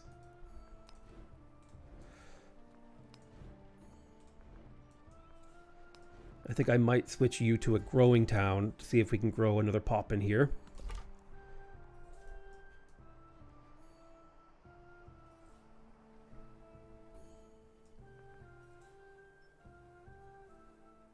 Step here and then do a search radar. Finally, we found this city-state. We can start to befriend it so it'll stop attacking us. I step here, hide in the river. You'll be able to jump in the water to hide as well next turn.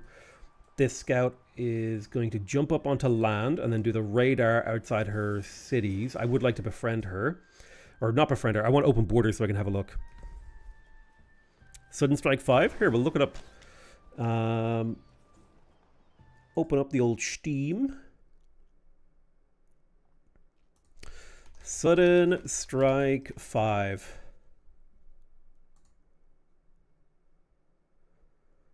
Looks like an RTS game, World War II, tactical options. Oh, I really don't like the graphics.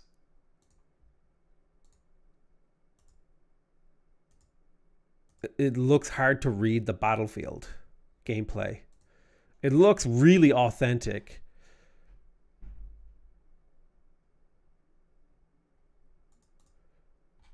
It looks cool.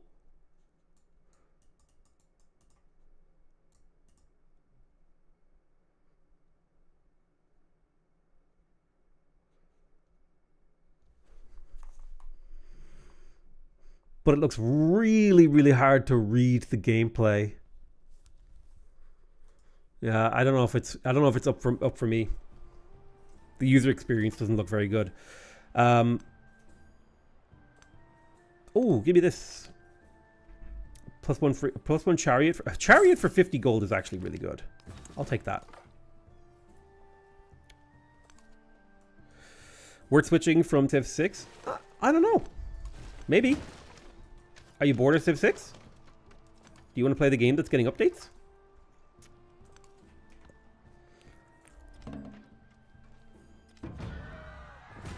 Yeah, okay. Dead Scout, rip. Remain less interested in who we imagine ourselves to be than in what we can do for one another. Oh, ought to see these nuts. Okay, I see. I understand now. Ought to see these nuts. I didn't get it at first. +1 food on warehouse buildings and happier settlements. That's actually not bad because most of my settlements are happy. So I think that could be worth plugging in. Anona. When we're finished building wonders, I definitely feel like I could plug this in. Run away. Oh my god, so goody these nuts!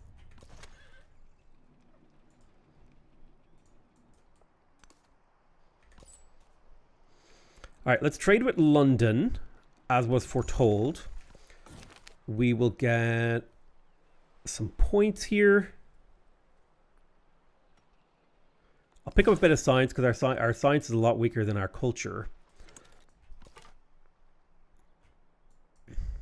This scout here needs to heal up. You need to kill this guy. We get a little bit of gold for getting experience while fighting. I'm going to ask for open borders for Lakshmi. And then we'll do a little scout radar in her territory. It's really good to get exploration done early. A light tank, it is. Let's see. It's hard to read with the battlefield at times, but that's by design. I think that just makes bad gameplay. That doesn't sound fun to me.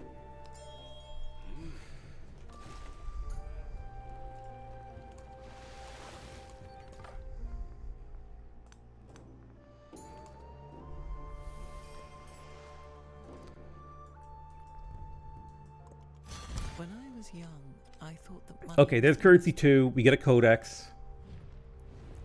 Ada Lovelace is denouncing us. That's fine. We can always reconcile with her later. I would like the wheel. It would give us extra GDP and access to the villa. I could rush the amphitheater. I'll pick up the wheel for now.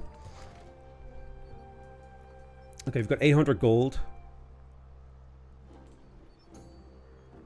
Pyramid of the Sun goes next turn, which is great for us. Slip in up here to the north near Aurangabad. We'll go to the next turn.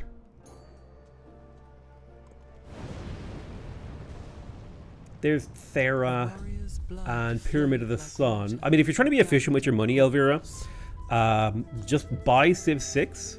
Get like the full experience out of it. And then Civ 7 will be on sale at some point in the future. And that feels like the most economically efficient. If it's a money thing, then definitely like try to be efficient with the way that you get access to the game. Because the game is still being actively developed, unless it's really important to you that you want to be a part of that active development, like participating in and giving feedback to the developers. It's less important for you to play the game right now. Pyramid of the Sun, +3 culture.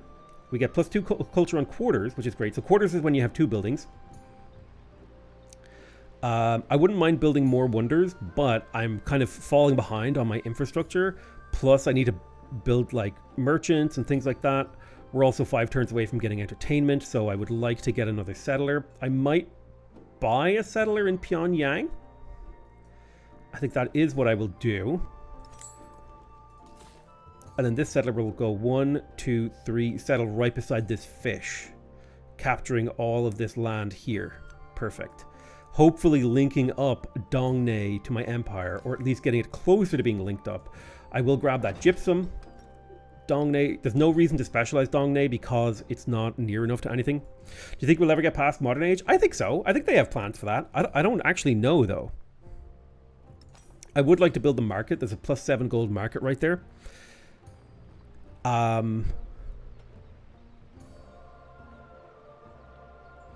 I think I'll quickly grab a merchant because there is a city-state I can trade with. So llamas give production and happiness. I think we're good for now. We could take out the cowrie.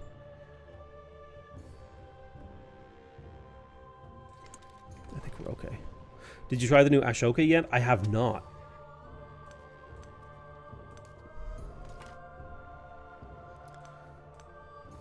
Okay, a little radar here. Oh, Bermuda Triangle. Beautiful. Like, look how gorgeous the graphics are when you're zoomed in at this level. Everything is just so beautiful. But, like, what they really needed to do was to design the graphics from this distance. Okay, Ada Lovelace is getting ready to declare war on me. So I'm going to buy ancient walls in this settlement.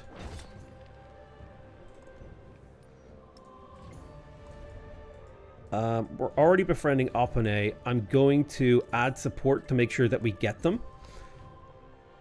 Gaisong has grown. Let's grab another fishing tile.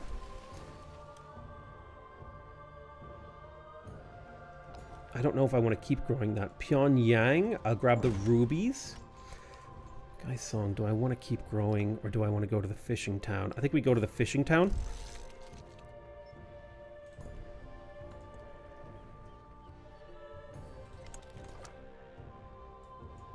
I'm going to send you to Pyongyang, this scout here that's just like sitting around doing nothing. I'm going to send him to Pyongyang because he'll act as a buffer unit. As in, they have to kill him to take out the rest. I will also like to buy a boat in here to defend the city. You know, we've got a lot of work to do. In fact, in order to set up buying the boat, I will actually buy a fishing key in here, as that will allow me to buy the galley next turn. And the galley should be able to defend the city pretty well. I'm going to start moving my galley and army commander. I'll put this guy in here to Pyongyang to defend it from the invasion by Ada Lovelace. Close to the western summit, there's Mount Kilimanjaro. Cool. And frozen carcass of a leopard. Okay, there's Kabul. Slip in. Oh, found a spearman. Nice. You miss your boomer subs? Boomer subs. What are boomer subs? Right, we do a little radar here. Hanseong, we finished the merchant. Ooh, trading with Delhi would be so good. That is... Oh, looks like Dongney is now connected to my empire, which is great.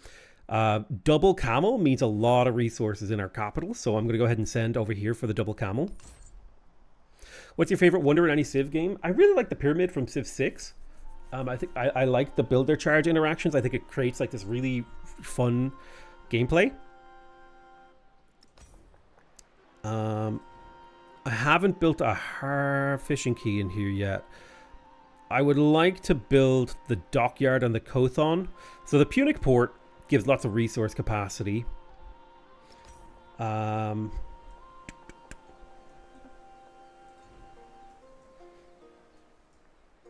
This wants to be adjacent to urban districts, resources, and wonders. This wants to be adjacent to terrain. I guess here is fine.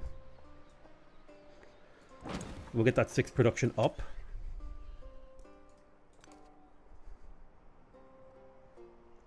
I really don't like builders in Civ 6. Must be a skill issue.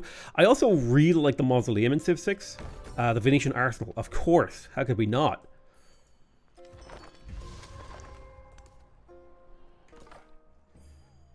Alright, see if you can slip around the edge here and find the barb camp that spawned this guy. Then we'll go to the next turn. Kilwa is so cool. Well, Kilwa is kind of boring, actually. It's just really strong. Alright, you go into lookout mode, Mr. Scout.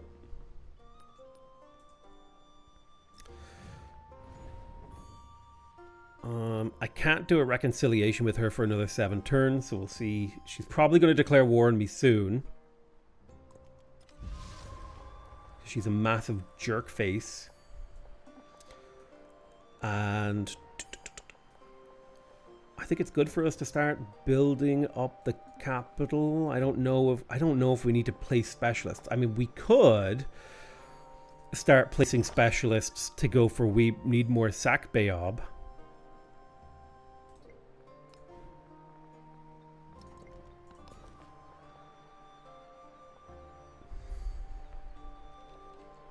I'll play some specialists, it's fine. Production towards wonders. I'll just accept this because I don't have any plans on building wonders anymore. You need to get over here. You've got 1 more turn and then you're in range. Let's see. Okay, you're scouting for me. Go ahead and do a little radar. What's your favorite wonder? Why is it the Civ 6 Colosseum? I think the Colosseum is really cool, but I wouldn't say it's my favorite. I really like the pyramids. I think the pyramids has like some really cool gameplay. The mausoleum is really satisfying to build. So entertainment, +2 happiness in all settlements. That's a great pickup. The Colosseum would be fantastic. Golden happiness on quarters in the settlement, plus a settlement limit, and we get tourism from our celebrations. That's cool. In our civics tree, we finished entertainment. I'd like to go to organized military to get the extra settlement limit as well. We do want to go to 7 cities if we can. I'm going to drop the wonder construction and instead take in Annonia so we can focus heavily on growth. How do you get the journal objectives on the left? You go into the legacy screen here and then you just tick the things that you want to track.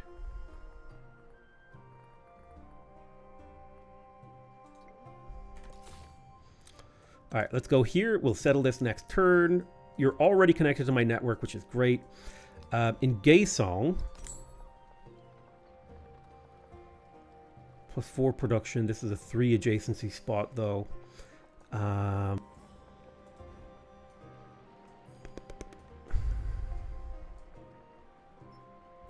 So you like being adjacent to coastal marine, and you like it being adjacent to urban districts.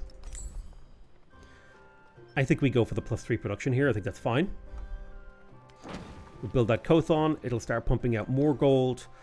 Let's grab... Let's see, 1, 2, 3. Yeah, my capital can't use these fishing tiles, so we may as well use them in Gay Song. Now, I think we focus on growth in here because then we can, like, continuously feed the capital later. Achamonia. Okay, Lakshmibi has already started making friends with them. Annoying. Somebody has built the Oracle. +2 influence per turn. Thank you. Himiko. Opane. We'll finish being friends with Opane in 9 turns. I think it would be nice to be friends with Jieshi, especially because they're spawning units on me. Can I purchase? I'll buy a Slinger this turn, and then next turn I'll buy a Galley to defend. You're going to settle right here. Beautiful. 3 settlements with at least 3 mountains each. That's unlocked the Inca for us. Now, I think we want to get the fish online in here first. There's some really juicy tiles right beside this volcano that have been fertilized. In terms of resource assignments, Dongne. I'm going to take out the Cowrie because I don't... Well, actually, extra science is really good at this phase of the game now, at this point. So I might move the Cowrie down. Okay, for some reason... It's telling me I can assign resources, but it won't let me assign resources. For some reason, it thinks Dongne is still not connected. It's very annoying. One of my biggest pet peeves... Yeah, the border holes thing in Civ 7 drives me crazy. Sasquatch. I think, like, when you have... It's just so unsatisfying to have border holes. I just don't like it.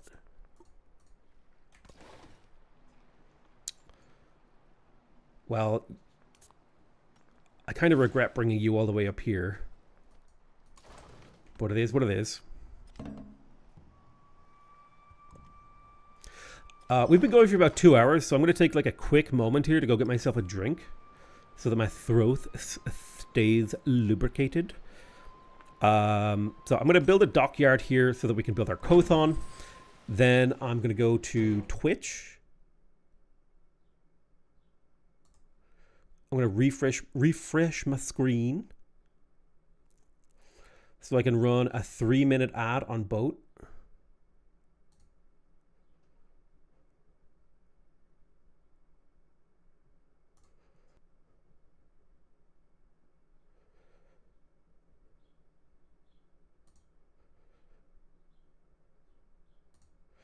I'll be back in like a minute or two. Won't be long.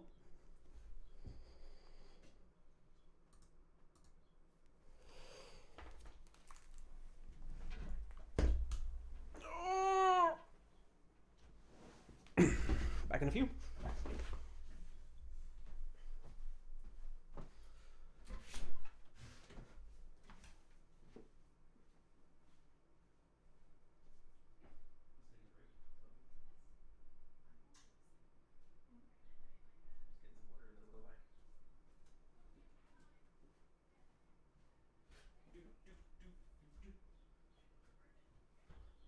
You know what? Probably a good idea to mute. Probably a good idea to mute.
Okay, we are back. Ooh.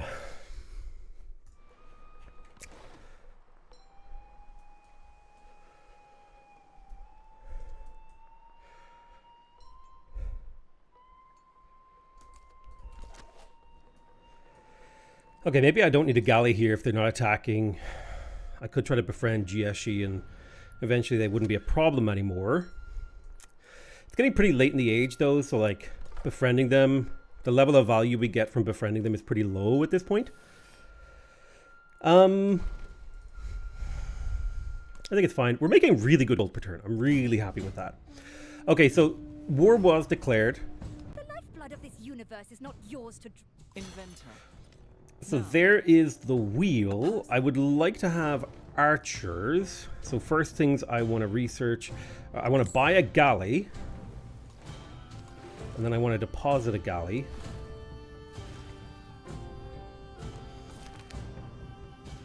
Songs from the deep. I can get culture or science. I pick up science because we're not very good on the science. I'm going to befriend Jieshi so eventually they'll stop attacking me. And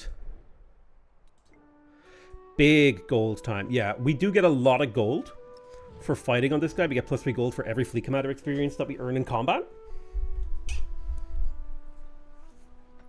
And building science buildings does give us experience.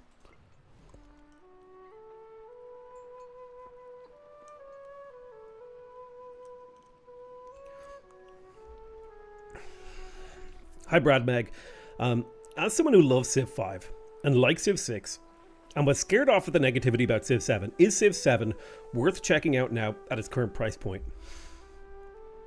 Like, I don't know what the current price point of Civ 7 is.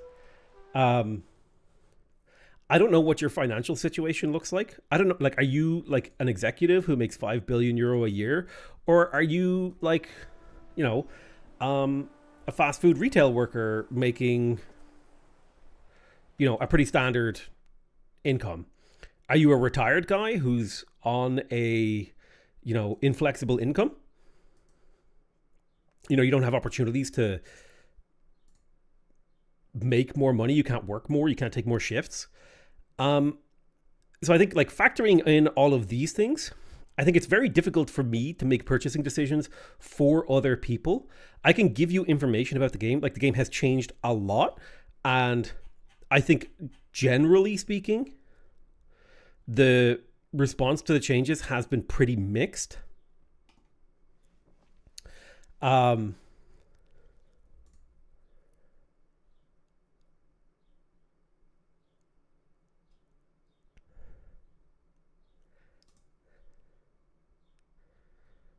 just disabled at home with low income.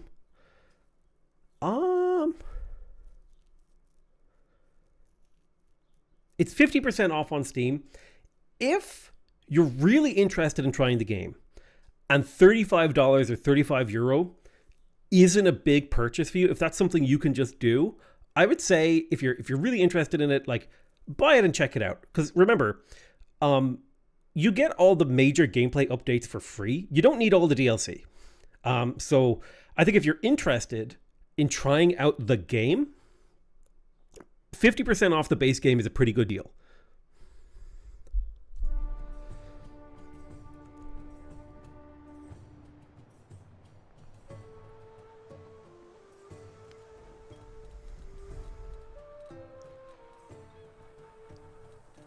Is it worth the time investment to learn a brand new game that seems way different than Civ 6 or Civs?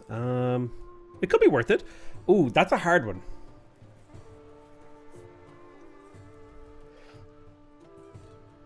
Is it worth checking out now?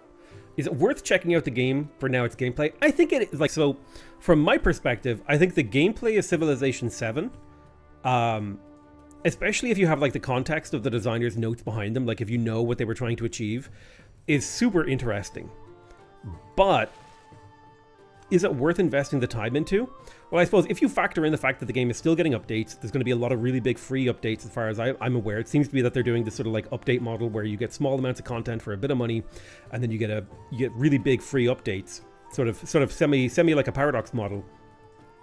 They that if that factors into it, then it probably seems worth it.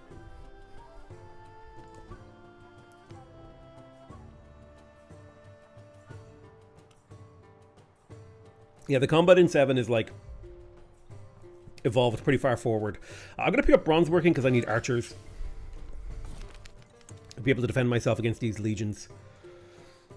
If I'm offered military aid again, I will actually reinforce it if I can. The thing is, for me, I have so many games to play, other Civ games are replayable and get mods. Why would I buy a new game? Because you want to check it out. Why would you ever get anything new? It's because you want to try it. You want to try new stuff. You want to participate in the culture of video games and hobbies and things. As for Civ 7, I kind of will keep watching it for access to maybe see if the fourth age actually gets implemented. I don't know if the...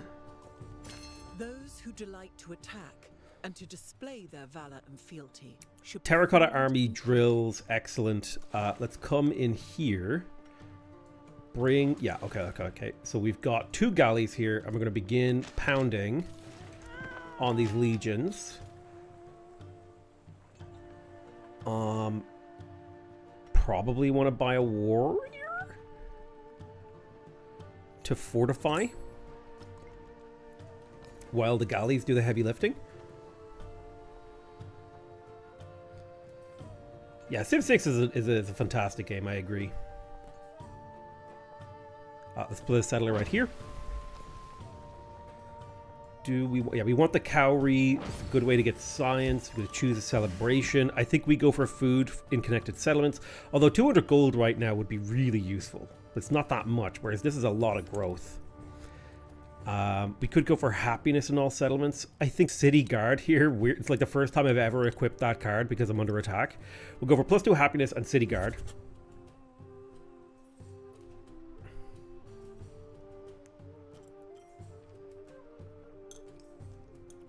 I'm afraid that because the DLC that added 2 leaders costs €30, the DLC that adds a new era can cost 60. I don't know. We'll have to just see what they do. If I want to understand a new Civ game, I'll just watch this cool YouTube channel called Potomac Whiskey. Another point of consideration, 5 and 6 are great, but they're solved games. 7's puzzle keeps changing. That's right. Like, if you want to be a part of an actively developed game, like, I think, you know, 7 is a great game to pick up. Oh, actually, I don't want gold in here. I think I want to focus on getting science in these side towns now. So I'm actually going to put cowrie in there. And then, God, I hate that I lost my trade routes because she declared war on me. Like, that's so annoying. Let me unequip my capital. I think I would prefer to get gold in Daegu, so I'll switch the rubies in there. In my capital, 10% gold doesn't really change much. But I do think the city, the flax is good, so we'll plug that in there. The pearls is useful for the happiness, so we'll plug that in there. And then I'll go for the jade and the gypsum.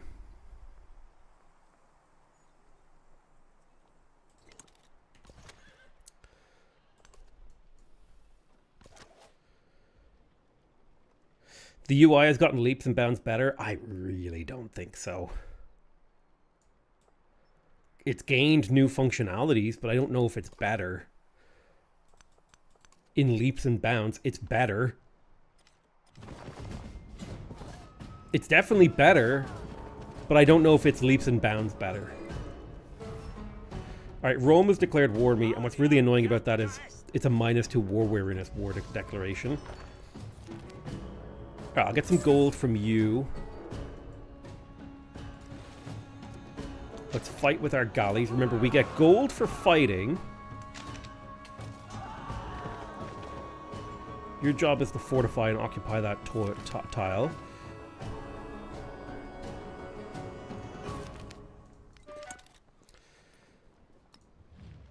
Yeah, unfortunately, I need to spend influence on supporting myself in this war. It's fine.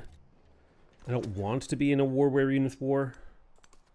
But that's life. I'll just go in and try to slip. I'll try to slip a chariot in to pillage some of these tiles. I got a slinger defending this. God. I don't want to have to buy a slinger to defend my towns, but I kind of have to. A lot of gold spent on things that I don't want to spend money on. I should be buying buildings.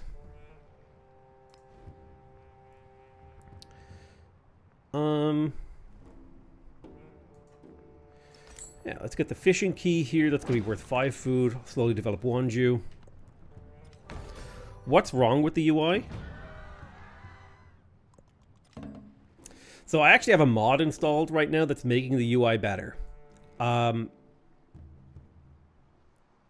So here's an example of what's wrong with the UI. Let me just take this little screenshot here and I can illustrate this. Open up Paint. So like, this is very difficult to read, this sector of the screen. There's a lot going on here, and almost all of these issues could be solved if, like in Civ 6, hold on.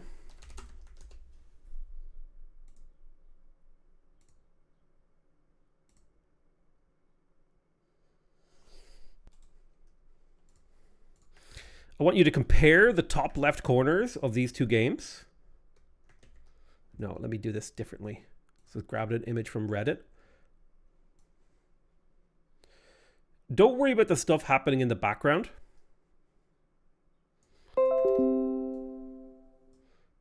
But like, do you see how much more readable the Civ 6 one is?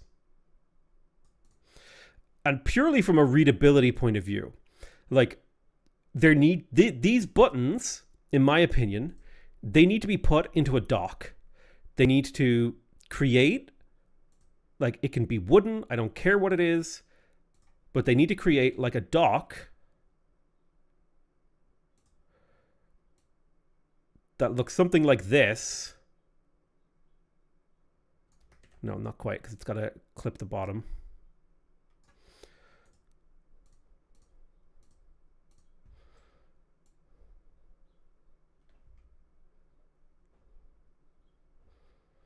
Because like all this space in behind this is just like pointless, unreadable space that is a distraction to the eye.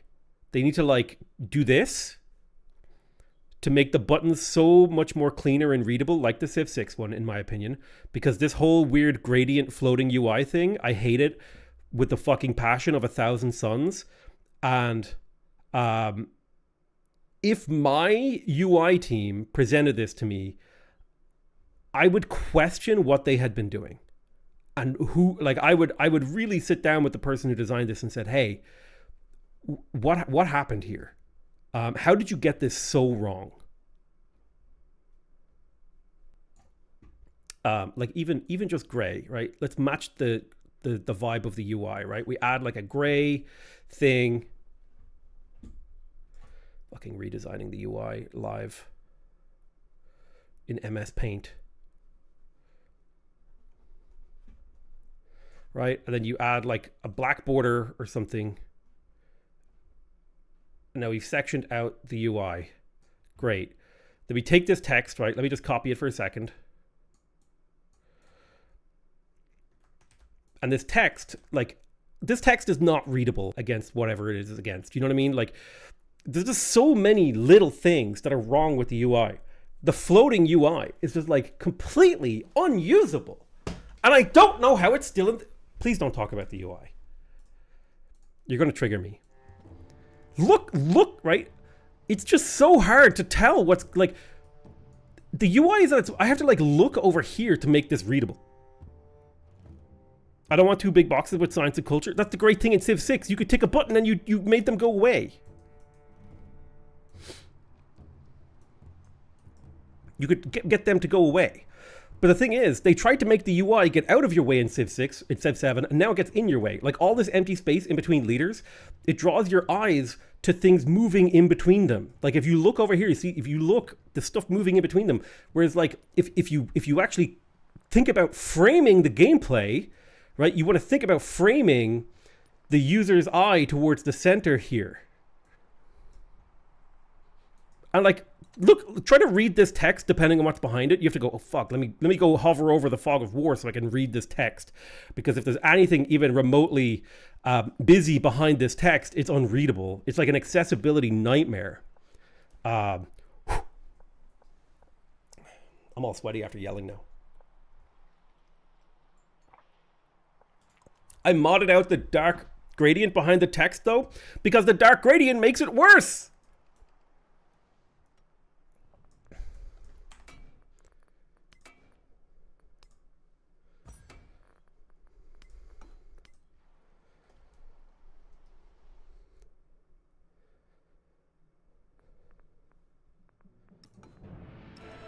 Why are you even playing? Because it's a fun game. I hate the UI.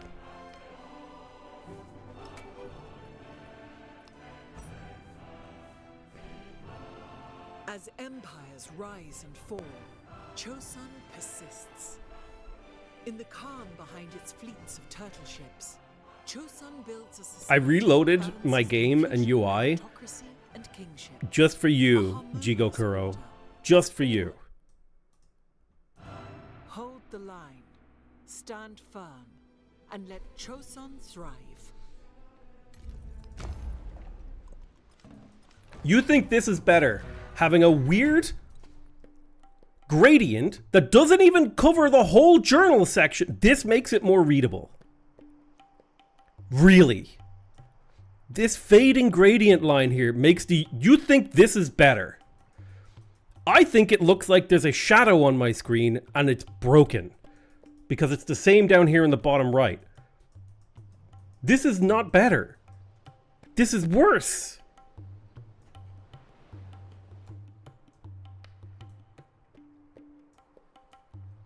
This is worse. This is not better. This gradient is not better. Look at this top bar.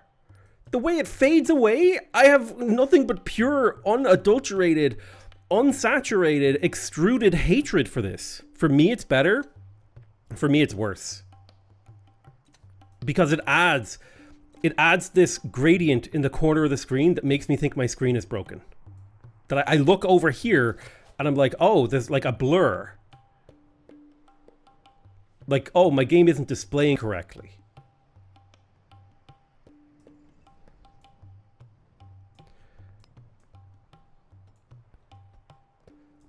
Fucking God, it's so bad.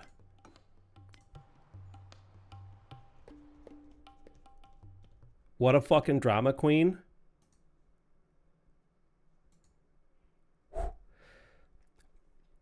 Big mistake to say that while I was mad, because now you're permanently banned. Woo! Big mistake.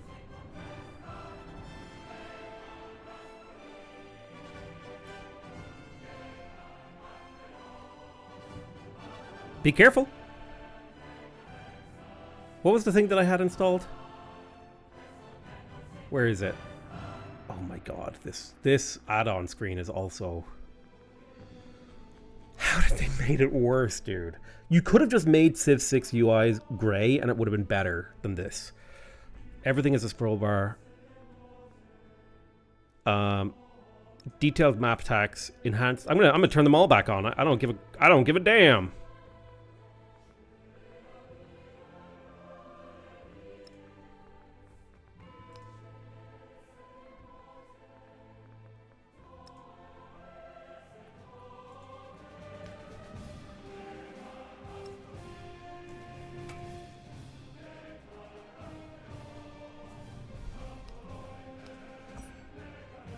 How much does Civ 7 cost right now? $35 doodles.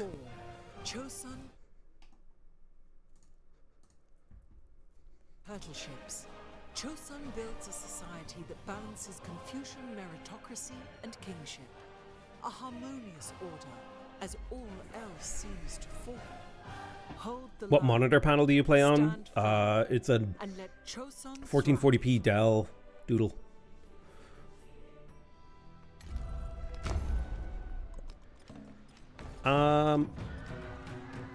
Okay. Oh, we have our map pins back. Yes. Look how satisfying it is to think about, like, oh, what if I put a city here? Then what if I put a city here? This is so, like, the planning aspect is so satisfying. And they were just like, yeah, no map pins. It was the greatest addition to a Civ game from a UI perspective for years. So, of course, they removed it. Of course they did.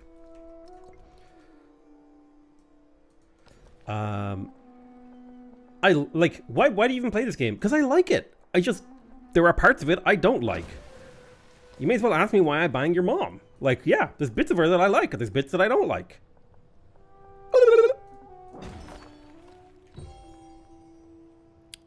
Because I don't have that issue with an OLED panel. It's not an issue with my monitor, because I don't remember. It's an issue with the design. It's a design issue. The gradient makes the screen less readable. Okay, there's the dockyard. Yeah, the gradient, that's Sammy, you're so right. Sammy D560, the gradient is annoying as it shows they know there's a readability issue, but instead of actually fixing it, they've done this half-assed attempt that makes it harder to see the info behind it. 100%. 100%. Ooh, I could build the Colosseum. Now, the thing about the Colosseum is that it actually combos really well with the Pyramid of the Sun. So I do like the idea of building the Colosseum. It's a lot of turns to build a wonder when I should be building like other stuff. But it is one of my favorite wonders, and it has really good scaling on it. If I were to build it here, we would have nearly a +5, +6 science bond. You know what? Maybe I'll build the wonder. Screw it. People can like something and still criticize it. Yes! Oh my god, thank you! Why is Chatter? Somebody VIP that Chatter. He's a genius.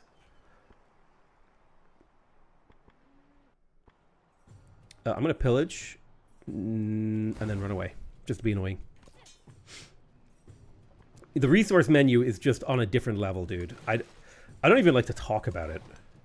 It's that infuriating. Let's see. +3 combat strength for naval units within the command radius when attacking land units. That's what we want because we're fighting land units right now. And I need the short-term return on investment. Well, we'll shell this guy. Beautiful. I don't think you have the range to attack anyone, so it's fine. But unironically, I think this like little gold line underneath this thing makes the... Because like, basically what you're doing is... Oh my god, am I going to open paint again? So like, let's say, you know what? Here's what we'll do. Take a screenshot of you. We'll paste you in here. So like, I want to kind of give you this concept of framing the viewpoint or like framing what the viewer sees. Can I make this a little nicer? God, I hate that paint doesn't do marginal thingies. But like,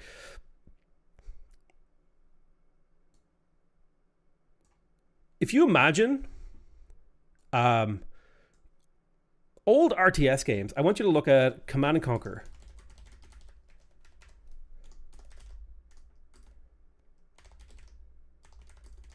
All right, I'll pull up the Command & Conquer Tiberian Sun imagery.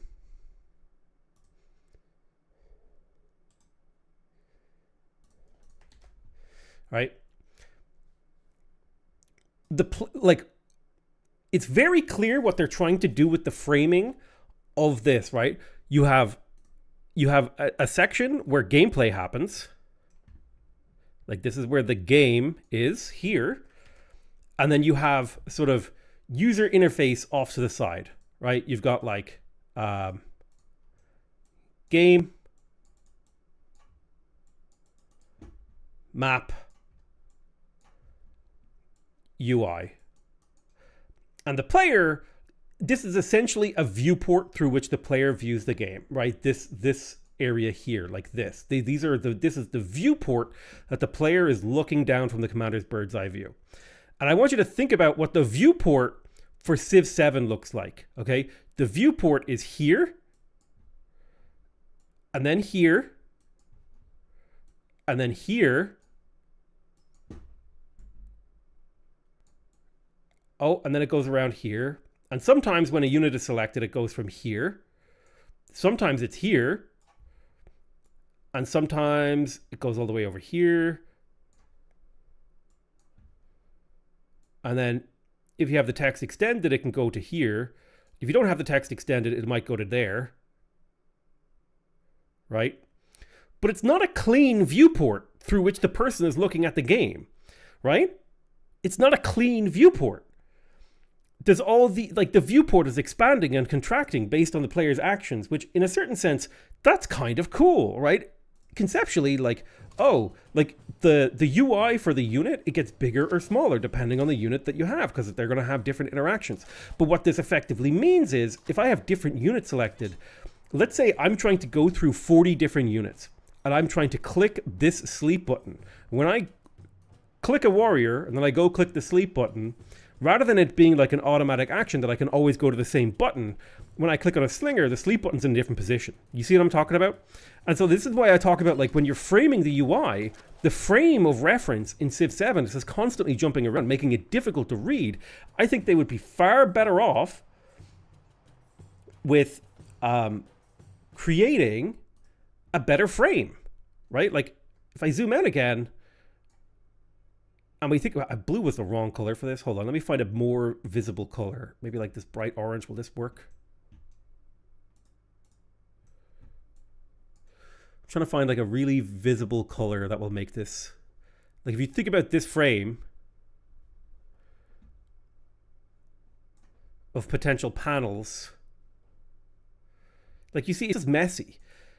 Like this looks like a fucking World of Warcraft person's viewpoint. Someone who has like over modded their UI. You know what I'm talking about? How did you become so handsome?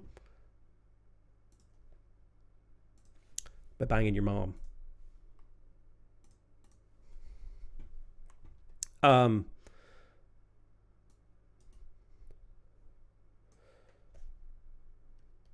Elvira Demon Queen, thank you. CNC is my favorite game. But like now I want you to just imagine, like let's look at this, let's look at the viewport in Civ 6 actually. I'll pull up this fucking unhinged screenshot that someone has. Look at the viewport. I don't know what a good color is to show this. I'll go with hot pink. That pink isn't hot enough. Hold on. Can I custom color? How do I custom color? Edit colors. I want it to be like a real saucy pink. Game dev pink, okay? If you think about the viewport in terms of like Civ 6, your main viewport is this kind of like area here. It's a nice big square area where you've got a lot of info. You've got a side view here where you can kind of see a little bit more, but like menus pop up out of here to block it off. This stuff up here can extend down.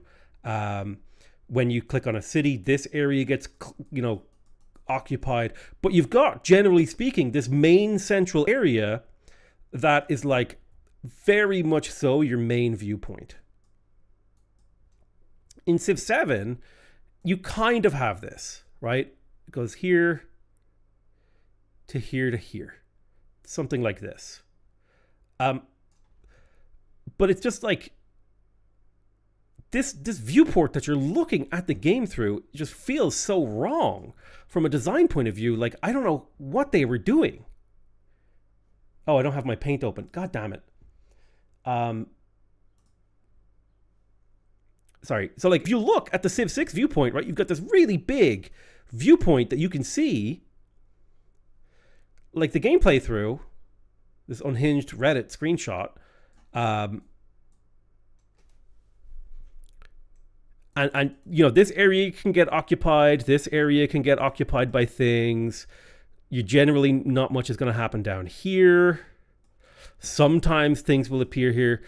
But like, if you look at Civ 7, this like, it looks like what they were trying to do was to create like a nice big, what they wanted to do was to create a viewport that looked like this, right? This is what they wanted to do. But because of this unit bar constantly coming up and the way that the leaders interact here, they actually ended up with a viewport that looks like this area here. Like this is your viewport when you're looking through the game. And I think it just looks terrible. Far better, right, in my opinion, if I were to try to fix this, let me take another screenshot. What I would do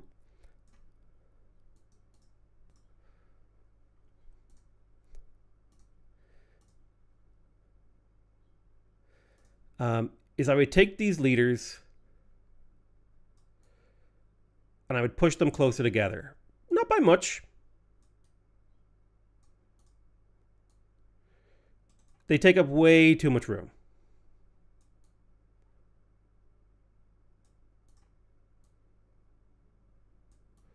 Push them together. Nice and tidy. Just like they were in Civ 6, right? See how tightly packed they are? Pack them together and even move them further over to the side, right?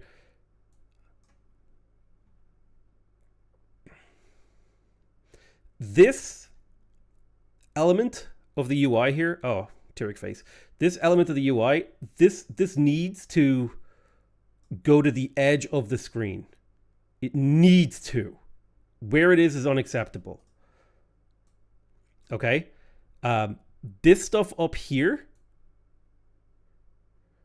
all needs to go up into the corner and then needs to be placed closer together. Like just has to be placed in a tighter format. Trying to get a good circle selection here.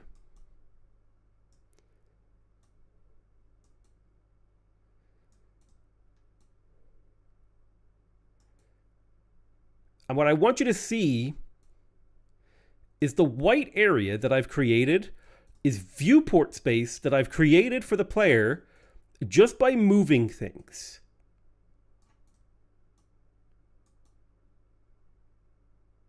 Move them up a little bit. I would move them up even tighter into the UI up the top.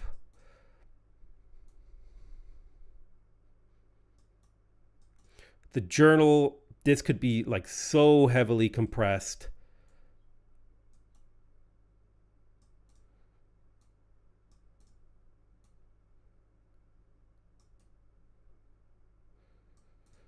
There's so much wasted space with this journal section.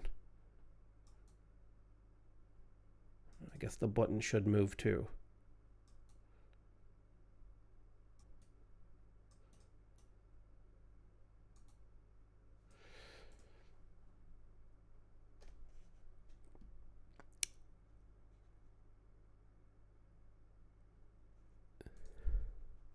I don't think that would be good for his mental health.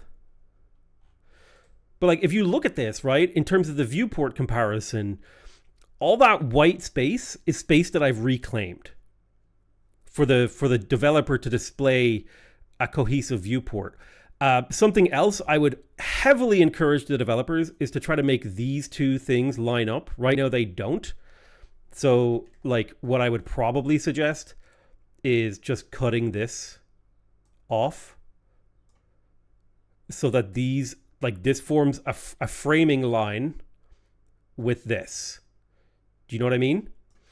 And then you want a framing line with this and a framing line here.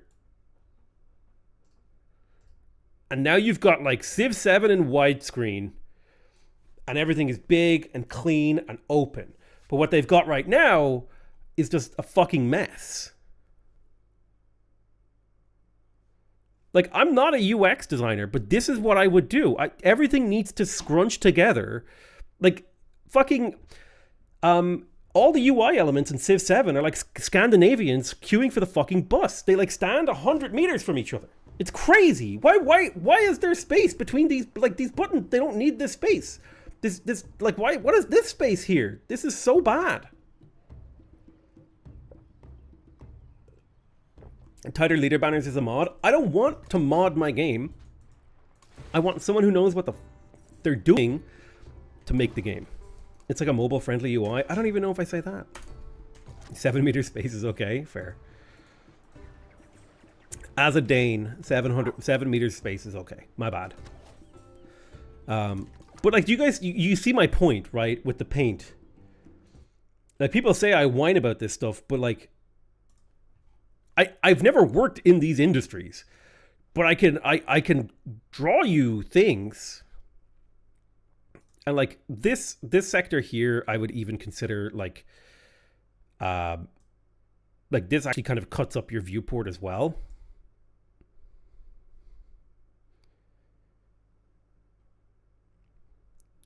But it cuts it up less. That's the key point there that I want to make, that this cuts it up less. Make Civ for PC.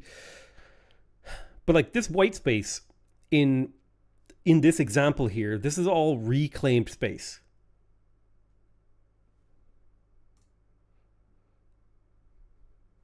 Made for the console and touchscreen? God, I hope not. Personally, because I think someone playing Civilization 7 on a touchscreen says a lot about society and nothing good.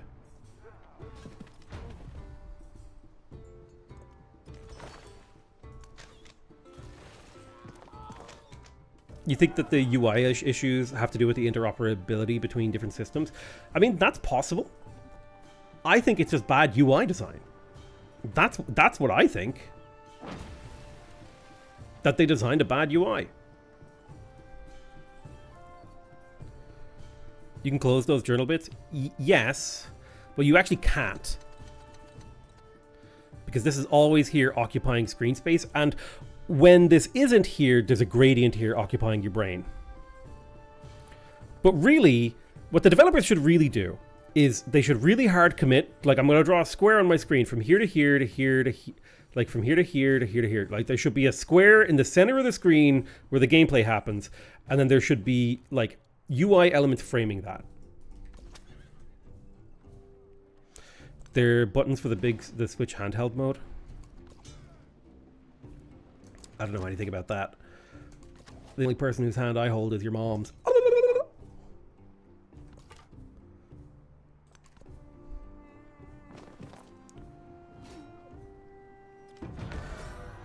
Okay, we're under attack. Somebody built the Emil Bell. Console players playing at a massive screen. This is why we just need to bring back the customizable UI. Let me change the shape and size of buttons. Let me make it work for me. Civ A confirmed to be mobile only. God, I hope so. +1 attack distance for naval units within the command radius. Oh, bombardment. Huge. Hey, Spuddies. Thanks, Censored Squid. Good to see you, buddy. Or should I say Spuddy? My Spuddy. Alright, gay song. Oh, look at that UI. Civ 7 developers, please! That's a beautiful breakdown. I want to build the dockyard.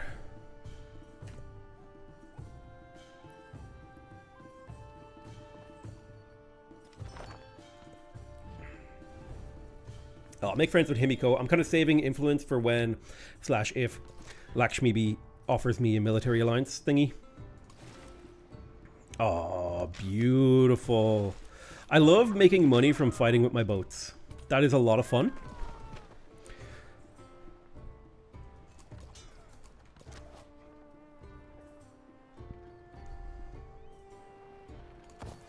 I think they should never have tried to design the game like a single unifying user interface for multiple platforms.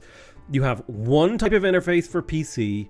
You have one type of interface for console with controller. And you have one type of user interface for touchscreens. I don't know why you would ever try... Like, if that's what they did, I don't know why you would ever try to do that. I'm sorry, but it's like trying to put a steering wheel and... a clutch on a bike. And when I say that, I mean like a round car steering wheel and a car clutch. I know bikes have their own handlebars, right? But like you design the control system and the user experience for the tools the user is using to play the game. And like you really just, if you don't do that, you're doing it wrong.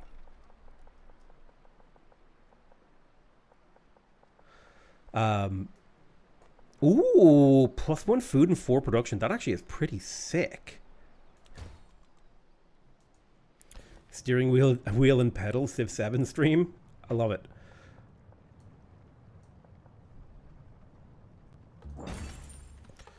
Alright, city-state bonus in Opane. I think gold and gold buildings is pretty good. Sawpits and Harbor Gold is quite good. Lapis Lazuli is nice for the gold. Mensarii could be quite good because we do plan on building some gold buildings. So I'm going to take Mensarii. Ooh, Shawnee were unlocked. Cool. Somebody is competing with the Colosseum. We do have a head start on it, so we should finish in 5 turns, which is pretty good. Wanju is ready to grow, or rather, ready to be specialized. But I don't know if that's what I want to do with it yet. I still have so much I need to build. Now, Gaysong, we do have a bit of a happiness issue in here. I'm going to build the dockyard first. That's food. Wow, I didn't know this gets food adjacency. Very nice. Food and gold. We built a Kothon. And then we'd like to develop this a little bit more as well. Did they remove religion in Civ 7? It's mostly... Pantheon Age 1, it's not very central to the gameplay. like it was in Civilization 6. Religion definitely took a backseat from the design perspective. It's central in the exploration era, but the problem is there's so many things in the exploration era that are like fighting for dominance. They made it useless. Religion isn't useless. It's just very different. And they force you to play around relics with religions. And it's the really only right way to play it. Is a miniature of the society which produces it. So there's organized military. You have access to conscription, the Mausoleum of Theodoric, and the +1 settlement limit. I think I would like to settle 2 more cities. Or 2 more settlements, at least, is what I was trying to say there. And so we really need to think about where are those settlements going. If I settle here, I use up my land pretty efficiently. This would make a really good fishing village. It captures 2 fish resources. It captures a bunch of empty land. So I like this as a settlement. And then the question is, how do I fit my other settlements around this decision? A settlement here captures quite a bit of the land resources. And there's a significant amount of overlap here, but this would be less a fishing town and more of another kind of town. And then later on in the game, we can look to settle. I think these are going to be the 2 settlements that I go for, and we could look to settle like down here later. Like there's a decent city right here, captures a bunch of resources. So I think what we're going to do is I'll pick up the lighthouse for the gold. I'm going to go to civics now. We have all the settlement stuff. It would be great to build in the Landa if we could. I would love to place Enlightened Rule, but I don't know if that's what we want to do at the moment, because I want to build wonders, but I'm also trying to do other stuff at the same time. Is land just as important in Civ 6 as it was in Civ 7? I don't know how to answer that question. Because it's like yes and no. Yes, having lots of land is really important in Civ 7, but the quality of your land isn't as variable as it was in Civ 6.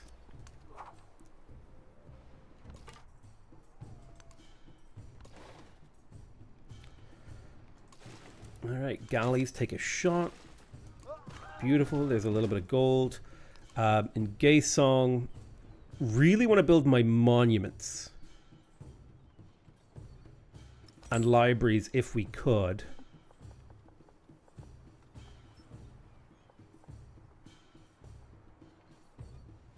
Monument right there.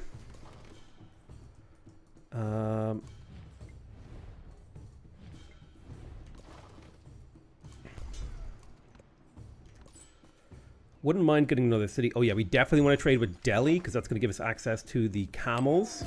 So we can fit all the resources in. Upgrade slingers. Yeah, I mean, it takes gold and I'm trying to develop my empire to upgrade the slingers. So unless the settlements are actually under like real threat, I don't think I'll bother. They're not actually like doing damage to me. They're just kind of menacing. Let's grab the elephants so that we have more resources.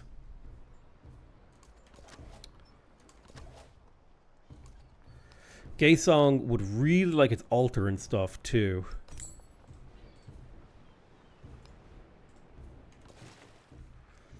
But it would make me very happy to build. I have like a bunch more Kothons that I would like to try to build. So that's going to be important for us too.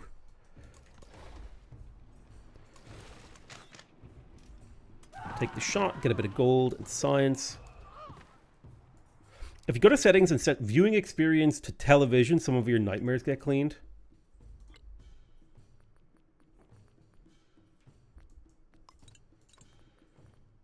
Where's viewing experience?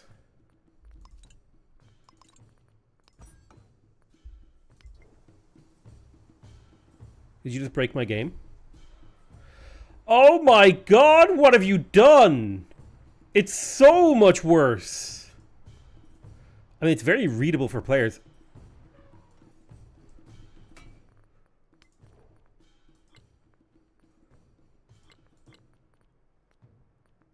Oh, partially because I got UA scaling. Hold on.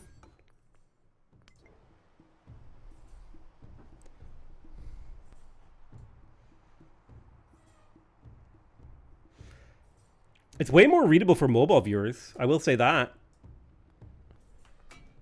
Got him. You...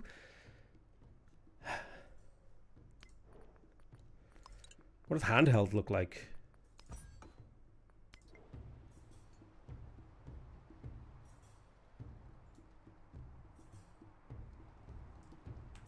Is this... They're the same...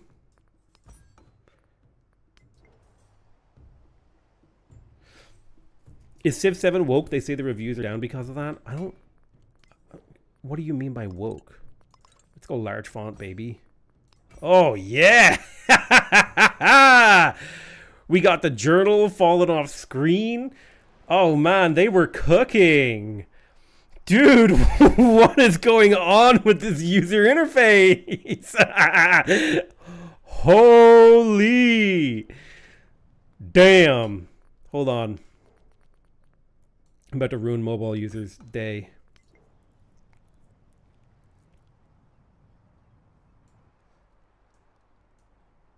God, this is how it must look. Unironically? Oh my god, I'm squinting at the corner.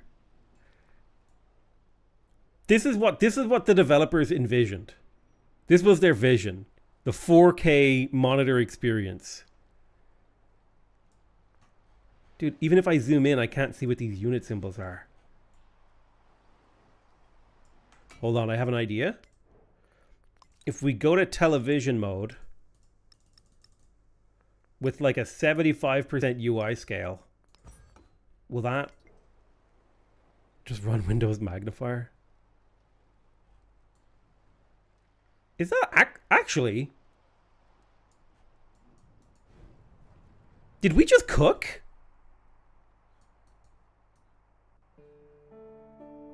Actually...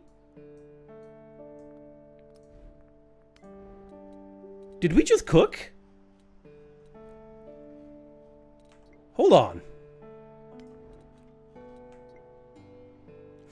The problem is, though, a lot of people who watch my videos are on mobile. And so I need to have a user interface that is readable for mobile. Alright. So we've got a warrior here. Galley has nothing to attack. Got a nice scout. Let's move here. Go to the next turn. This is atrocious. It's very readable, though, for players. Han Seyong. Okay.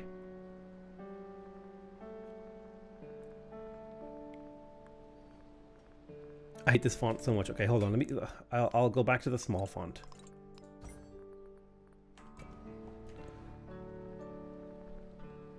It's very readable for my neighbors. Think of your iPod Nano viewers. We need to get some settlers. I'm going to hard build them in Han Seyong so that I can save my gold for developing. Wait, why can't I build the Kothon in here?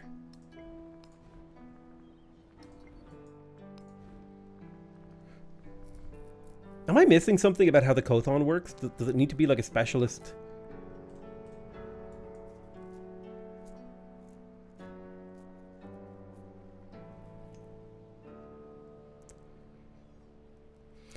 Mr. Potato, this causes me more distress than trying to eat a shepherd's pie with 4 different servings of potato that happened the last time I was in Dublin. Guys, I feel like we cooked here. This looks great. People can actually see what's going on in the game. It was readable on mobile? Fine.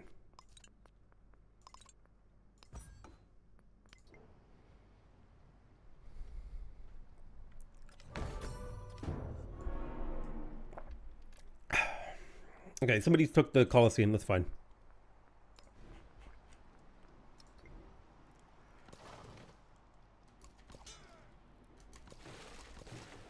Oh, everything feels too small now. Oh, the UI feels even more wrong. Like in an eldritch way.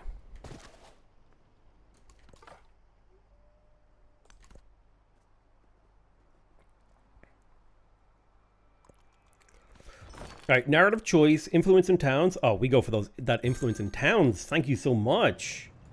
Let's pick up some horses. Himiko is trying to upset me. I'll take that. I don't mind. She could be mad at me. I mean, I would like to Sagunia these. Sagunia, please! But I think my influence might be better spent on war supporting myself. Will he peace out? Can I give him gold? He'll take 200 gold for peace. I'll give you $20 to fuck off. But like, actually.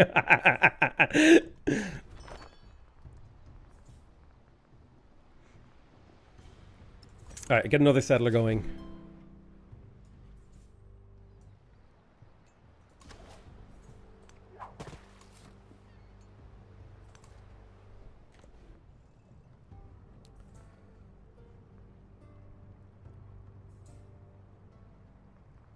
What is this? So Wanju.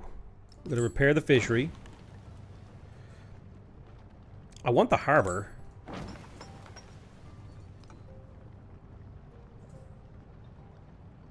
This should be a fishing town. I can build a Kothon in specialized towns. Got it.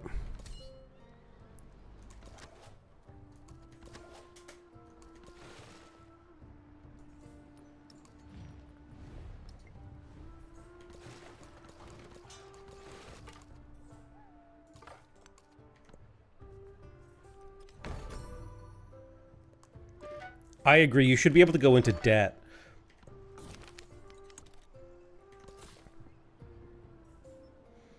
You should be able to make someone else's empire go into debt when you declare war on them.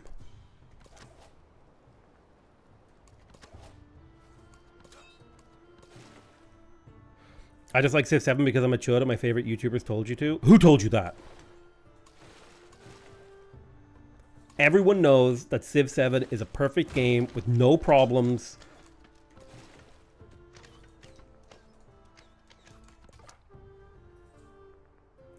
Alright, it's time I start pressing the auto explore button because I'm tired of micromanaging scouts.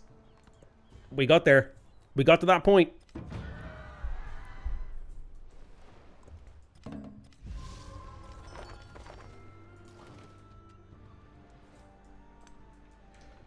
Alright, we'll bring the fleet commander back, and then I'm going to bring over the galley so that they can shoot here because we get gold from fighting. We may even get a promotion. We're close. Auto-delete unit button.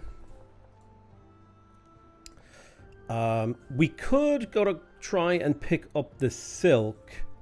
I like the idea of focusing on growth. I would have liked to get another city. Yeah, log off and go to sleep. That's probably the best choice. Good night, buddy. Don't forget, everyone in chat, let's kiss GJ203 good night. Kiss your homies good night.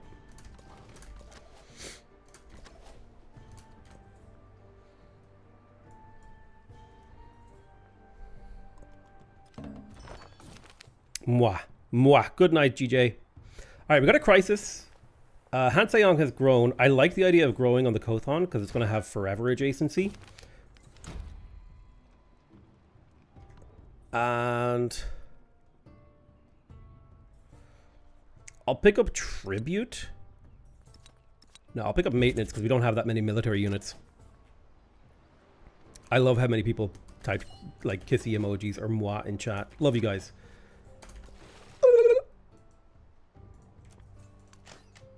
Alright, we'll kill this legion. We get some science and some gold from fighting. My fleet commander hasn't leveled up. I'll send this scout on auto explore because, again, it's that time of the game. For some reason, I can't build the thing in this specialist town.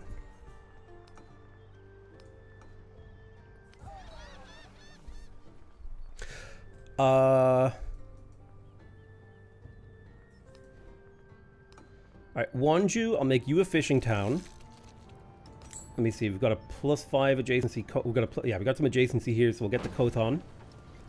Start bringing in that nice, that gold yield. Gold, please. You want Warlord Gandhi back? I want your back. After the assembly gathered, +2 food in all settlements, drama and poetry. It could be good for us to get food in settlement. City guard, we don't need any more. I'll go for casts. I think the food in all settlements really works out nicely for us. Right, the settler is in position. And you're in position here. We finished more settlers. I would love to build the market. That's an 11 gold market right there. That's beautiful. So let's do it.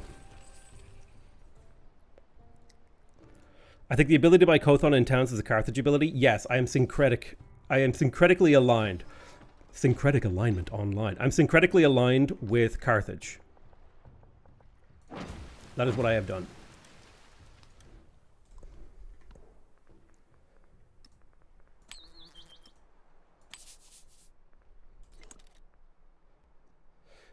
That lake settler would make a really good city if you weren't playing Joseon. Well, I can make 2 cities.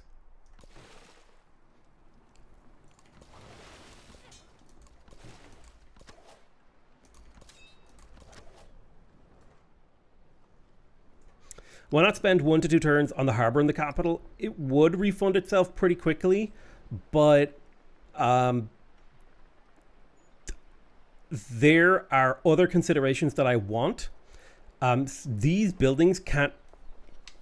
I can build the harbor next age. Unique buildings like Carthage's Kothon can only be built in cities, never in towns. Bro, I have already bought it. Here.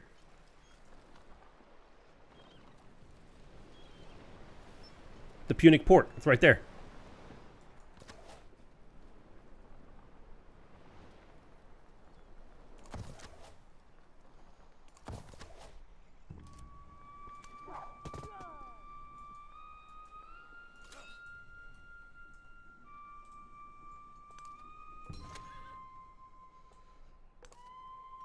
I thought the whole point of the Kothon is that you can buy it in towns, but just for some reason, it doesn't let me buy it in every town.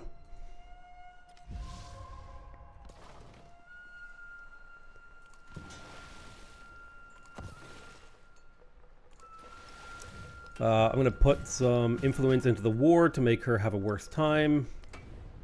She's not willing to take peace. So, whatever. Yeah, you're supposed to be able to buy it in every town. I knew I wasn't crazy.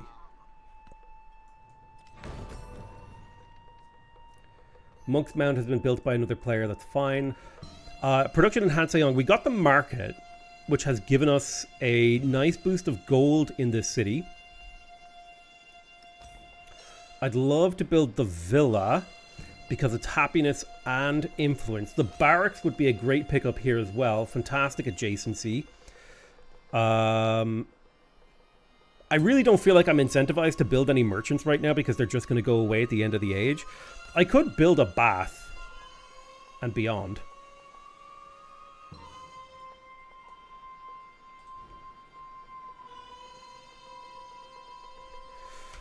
What does this get? It gets urban district adjacency. You can't build it in rivers, only coastal. Coastal?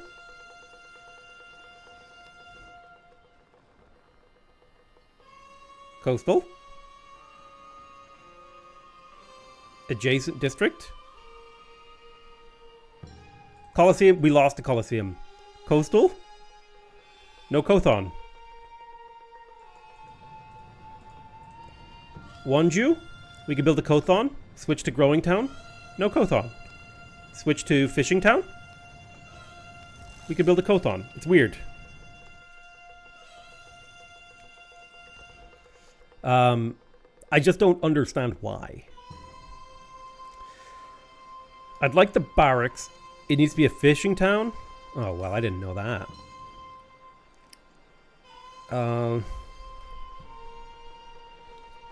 I think the barracks would be a good pickup here. It's 7 production.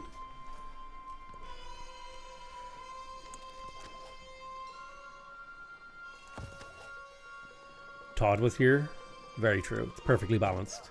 As all things should be.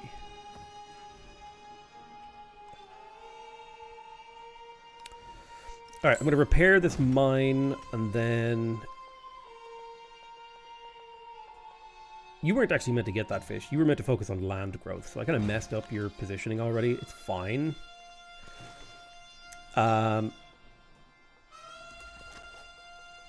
Shoot that guy. We'll go to the next turn. I'll get another Kothon up. There we go. So 8 settlements. We'll get an additional 2 population with their first growth event. Sick. So that's 4 corners of the world. We need to get to 150 population. I don't know if we're going to get there before the end of the run. Let me come into Gaysong. I'm going to switch these guys to growing towns.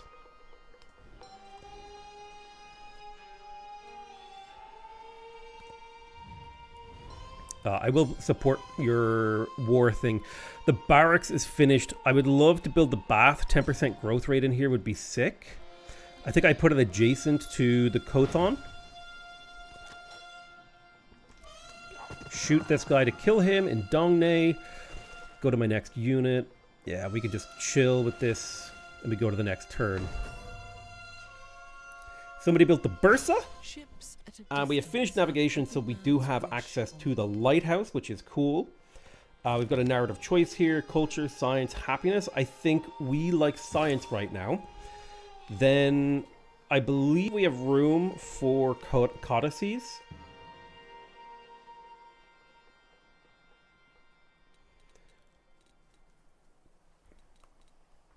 So I'll pick up writing for the extra codex. Yeah, I'm over my settlement cap. I know that's part of the plan, was to go to 8 settlements. Horiong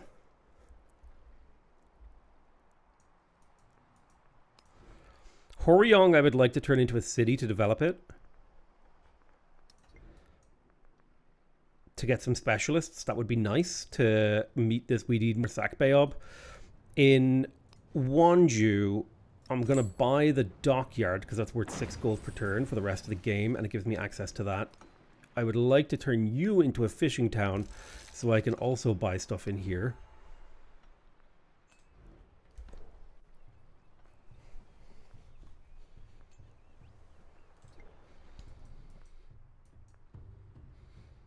I'm not playing Carthage. I am syncretic with Carthage.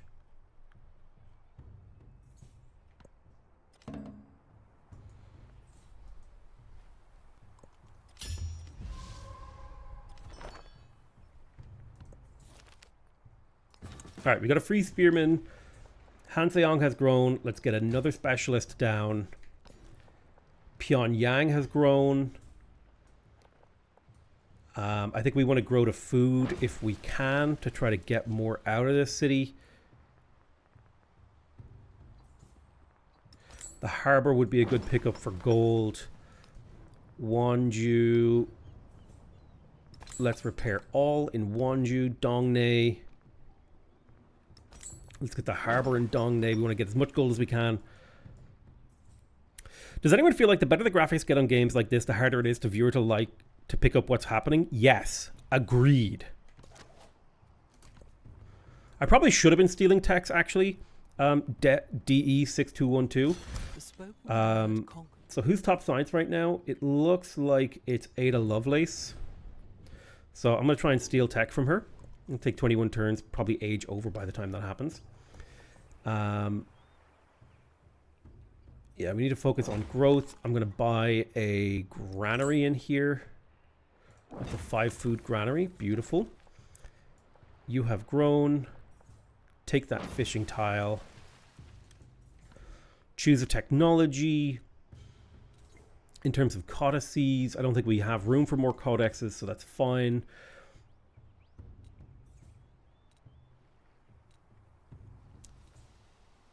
We could get a military training tech before the age ends, which could help with happiness and production.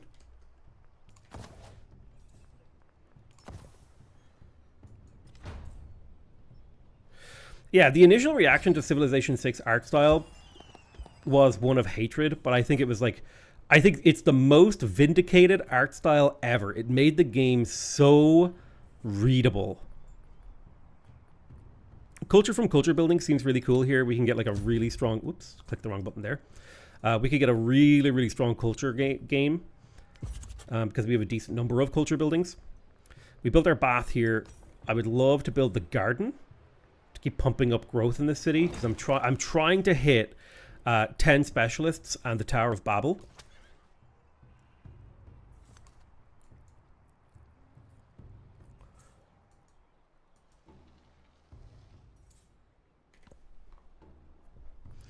But yeah, I need to grow 50 pops in what remains of the age. God with such splendid irony. So there's literacy. We get science and science buildings, codex, all sorts of beautiful things.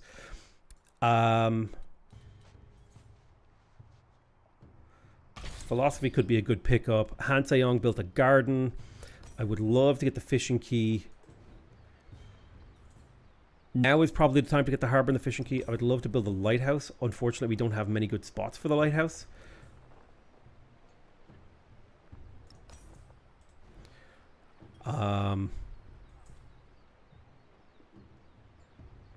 Let's go for the fishing key first for the adjacency.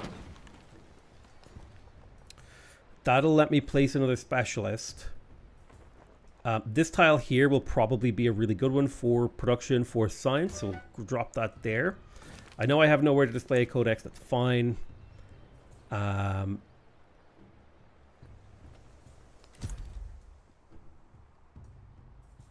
I need 5 more specialists, so I'll have to crush some tiles to do that, but it will be doable. I need you to retreat.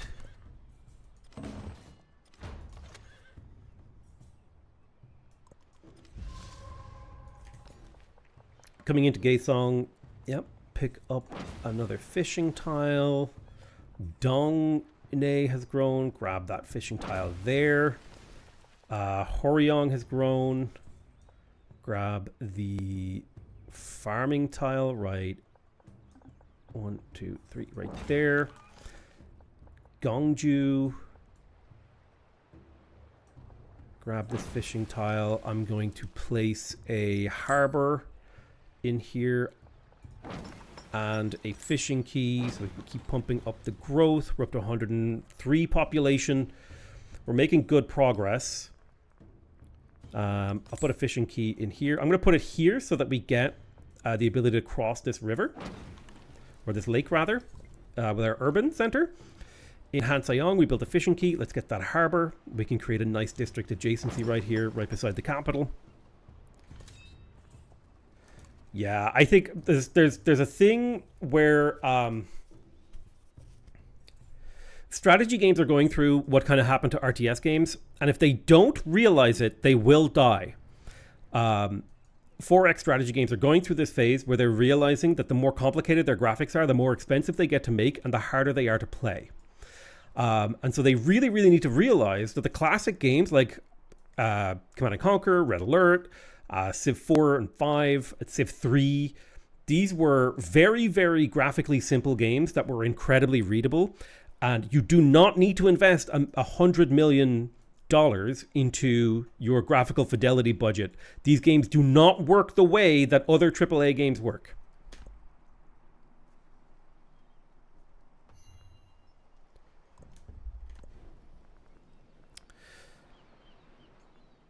People do care about top tier graphics, but they don't know what that means. I would like to build a lighthouse because I need to get as much gold as possible. I would like to chart the stars because 2 free altar purchases is actually crazy strong. Especially when I have God of the... whatchamacallit?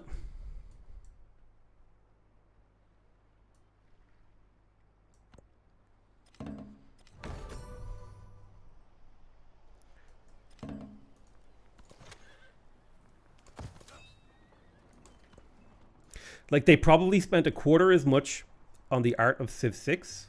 I don't know. I'm pulling numbers out of my ass. And it just looks better, in my opinion. 1, 2, 3. All right, put a farm right there. We're growing Horyong. And Gongju is growing too. We keep growing to these fishing tiles. We're trying to set up a fishing empire. +1 settlement limit will ease off our happiness, letting us get more things.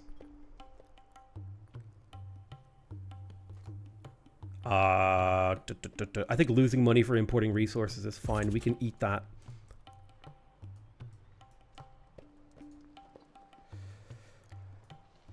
Okay, we're up to 107 population. We need 10 specialists by the end of the age. I would like to convert you to a city.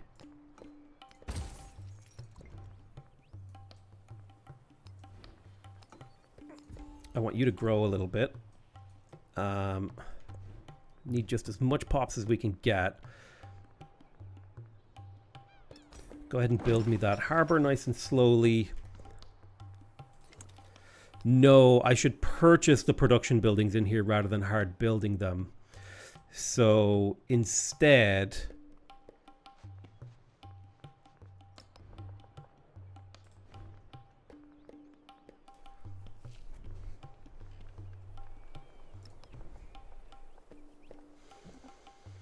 that's a nice garden right there. Get to work on the garden instead. I've changed my mind. I'll purchase the harbor, which will speed up the construction of other things by a lot.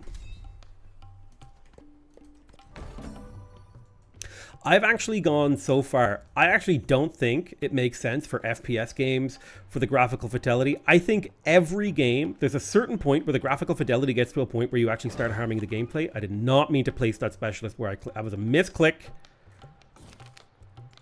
God, I wish there was an undo button in this game. Did not mean to place that where it went.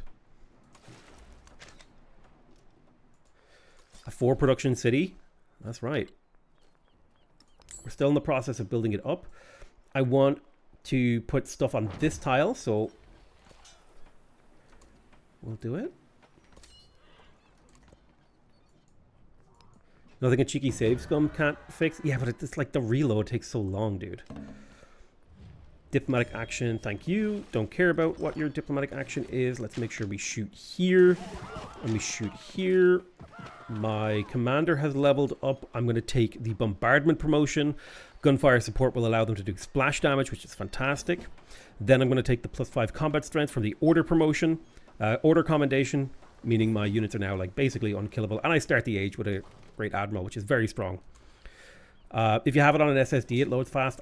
We talked about this earlier, but basically my SSD died and I haven't taken my computer apart to fix it yet. I have like a liquid cooler. I just haven't gotten around to fixing it.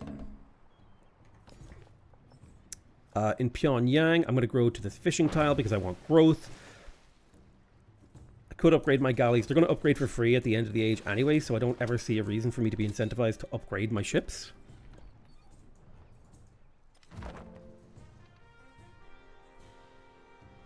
There's an incoming peace deal. Honestly, being at war doesn't cost me anything, so whatever.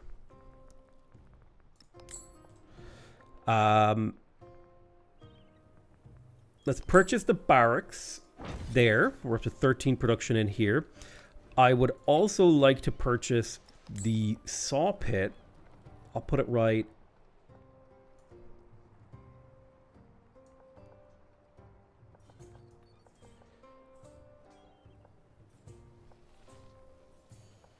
here. Slowly cranking up the production of this place.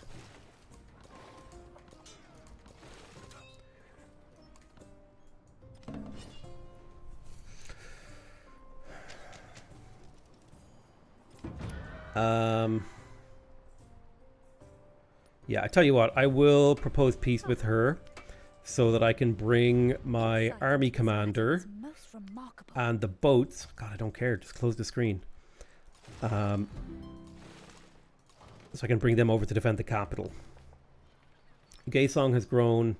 One more growth event, I think, is all the city needs to hit its fishing limit. And then it can stay as a fishing town pretty much forever. I will grab the... Yeah, I'm really locked in on growing this place. So I'll grab the 2 food tile right there. In Gongju, we're looking for fishing tiles. You're fine. You can stay right there. You stay right there.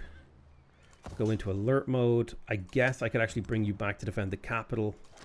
I am going to upgrade you to an archer because we do need to clear these guys a little bit faster than otherwise.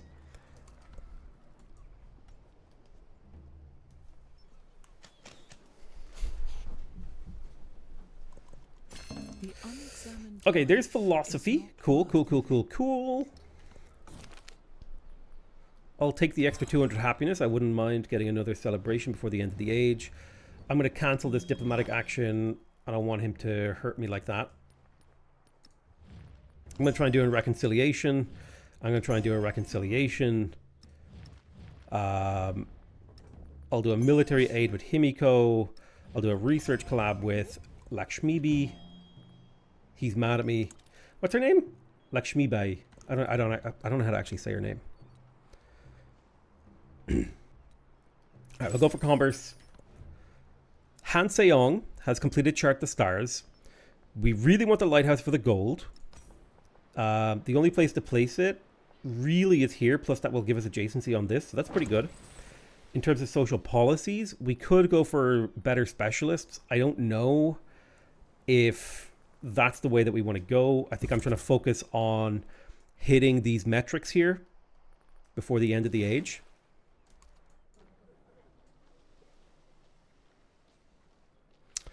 I guess my question has more to do with warehouse being permanent through the ages. So why double up one tile if you might place an actual building there in the modern age? So it actually has to do with the way that adjacency bonuses work. I want you to imagine that, like, imagine each tile. Okay, so like I want you to, here, I'll tell you what we'll do. So we got to think about tiles in Civ 6 in a certain way for doubling it up to make sense.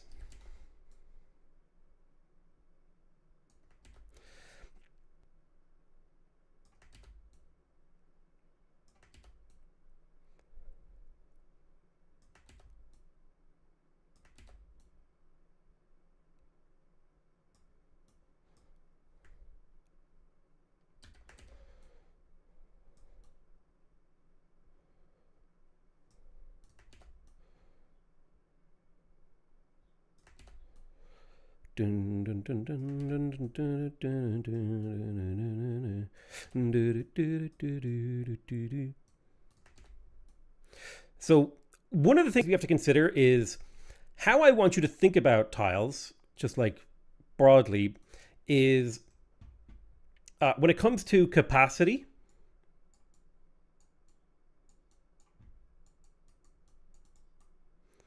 tiles have 3 states.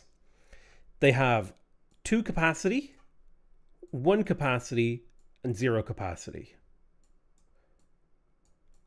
Quarter.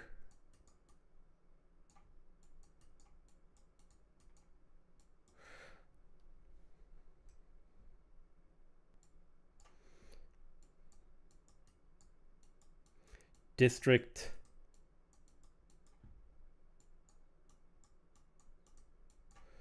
And then when it's a 2 capacity tile, it's rural / unclaimed.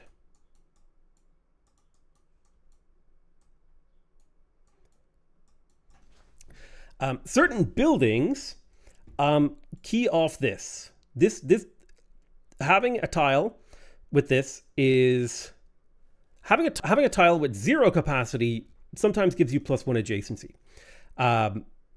Having a tile with 1 capacity sometimes gives you +1 adjacency. So if we start thinking about it like this, we can also start thinking about specialists.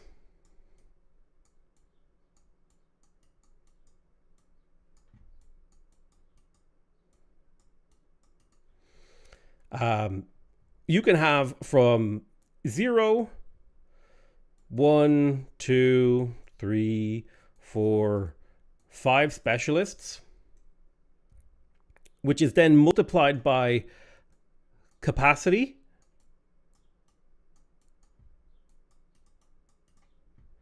times adjacency. Okay, and this is the same all the way down. And dot, dot, dot. This keeps going, right? And so when we start looking at things from this point of view,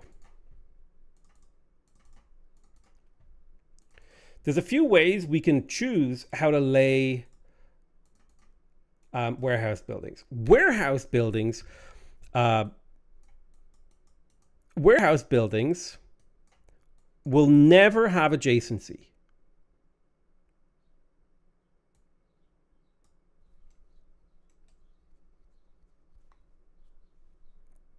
Okay, so for all intents and purposes, their warehouse adjacency will always be 1, right? Building adjacencies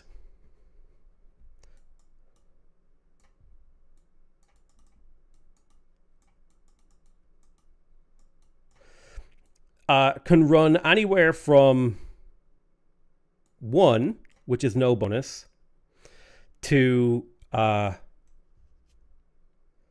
I think 6, right? The reason we say 1 is because if we made it 0, it would make this equal nothing, and then it just makes things a little bit more complicated. If we wanted to make this, it would be 1 or 0, right? There is a 0 form, but it just makes the multiplier like 0 and 1. Not important, right? But basically, this runs from 1 to 6. So if you imagine, right, if you have 2 really good buildings on the same tile, right? Let's say we have, I don't know, like we have a mountain, and a mountain, and we put 2 culture buildings with 5 specialists. Okay, so now we're getting from this tile 2, because it's a quarter, times, which is this capacity here, right? It's 2 times the capacity, because the capacity is 0, which means there's 2 buildings there. Times the adjacency, which is 3, times the specialist, which is 5, right? So this tile becomes a 30 value tile, right? We just abstract it out to 30 value. If I had put a warehouse, and this sort of adjacency can be enabled by putting warehouse buildings on 2 tiles, and you effectively just create what I call a dead tile, where you never ever put specialists. If I had spread my, let's say hypothetically, I'd spread my warehouse buildings out.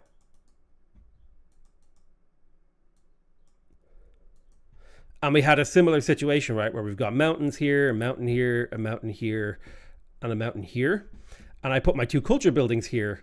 I have to like split my specialists up, or let's say, oh, this one is slightly better. I end up with 1x3 x5 plus 1x2 x1, which is like 17 value. So by concentrating my warehouses and tiles that are going to never have good adjacency, I'm saying to myself that like I'm never going to search for adjacency or specialists on this tile, but what that enables me to do is to put 2 really high adjacency buildings on a different tile and chase it. Does that make sense? Why I do the doubled up warehouse building? Because like by the end of the game, you've got 8 warehouse buildings, which is 4 fully occupied tiles by warehouse buildings. Which means that would be 8 tiles if I put 1 on each tile. But if I just use them to get 2 tiles, like this tile here, that have good adjacency, that's what I need. I've gotten what I need out of them. Right, let's bring these guys up a little bit. We'll start taking some shots. I think we'll kill this scout first. The truly... I hope that made sense, that whole section there. Okay, I want to build a blacksmith in here so we can pump up more production in Horyong. Especially like when you consider, take the blacksmith here.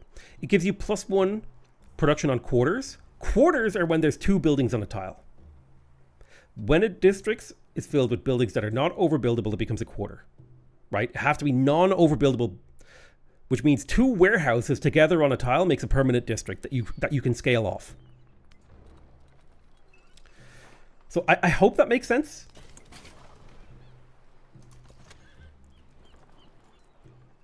About why I do that.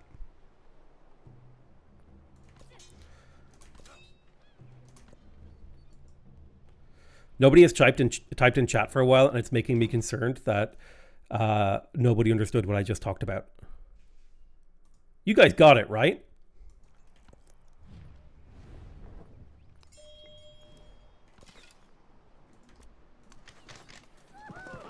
Kinda. Uh-oh.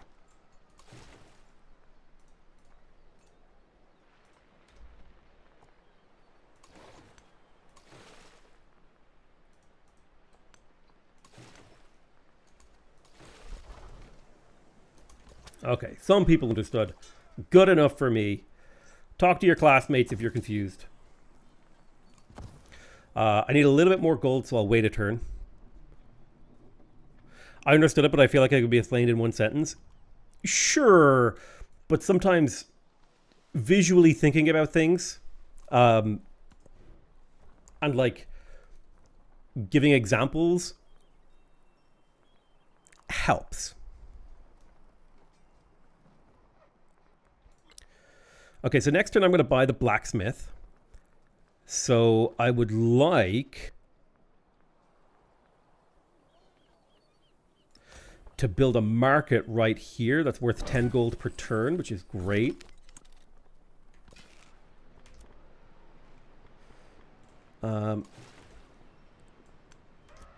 Right, you shoot there. You shoot there as well. Beautiful splash damage. And then you shoot there, cleaning them up.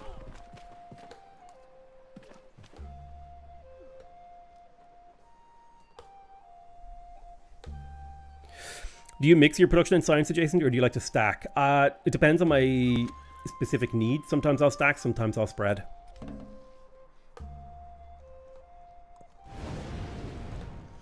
Thera has erupted. Let me go ahead and build a fishing boat in Dongnay. I think 14 turns is a long time in Dongnay. Question I have is, does buying buildings count as population? So we're at 119. If I buy the blacksmith, we go up to 120. So I'm going to start buying a bunch of buildings now to try to pump up our population. I really want the blacksmith. It's a good adjacency building right there. It's a 13 production building. You guys can't shoot. I have a couple of traders. Go trade with London again.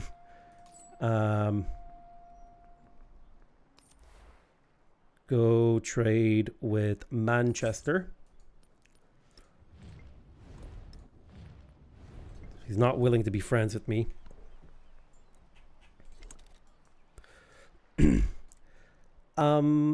Yeah, so we need to start buying buildings to pump up our population. We need to start specializing our towns as fishing towns. We do have the free altar purchase. That's actually really good. So I'll buy it right there. And we have another one in Horiong. Let me get the free altar up in here. Badoosh. 3 altars. That unlocks Bulgaria. Cool. Just chill with these units for a turn to see if more barbs come. I could go try to clear this. I don't care enough. Daegu has grown. Let's grow to the fishing tile. I think it's okay to make you a resort again now. To start feeding our other cities. We need to grow and make specialists. If we can.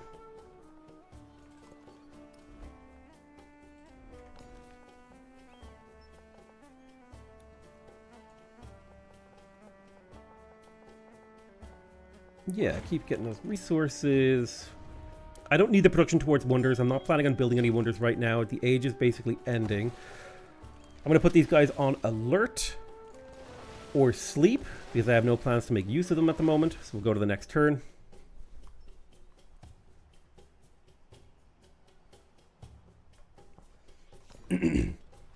Gongju has grown. We're going to focus on growing to fishing tiles in Gongju. Coming into Daegu, we have a lot of little purchases we can do. I think I'm going to focus on Gisong.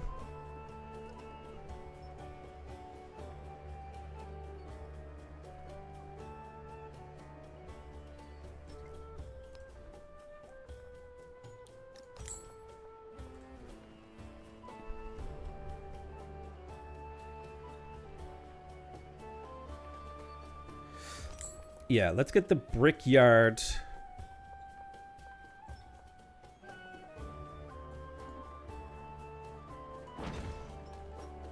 And the saw pit in here for the little bit of extra production. That's worth 2 population.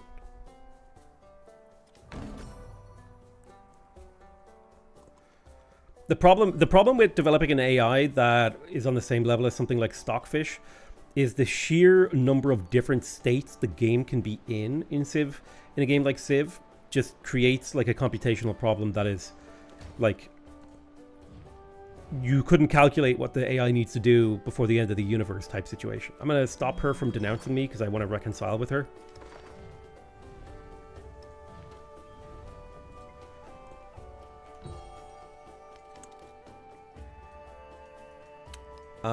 We need to keep buying as many buildings as we can to hit our population goal.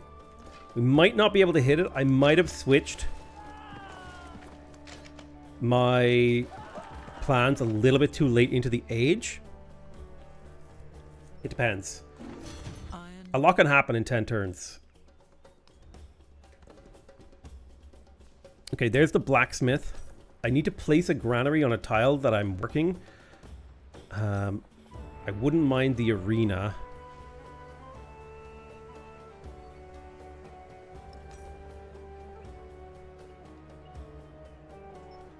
Five food over here is pretty good.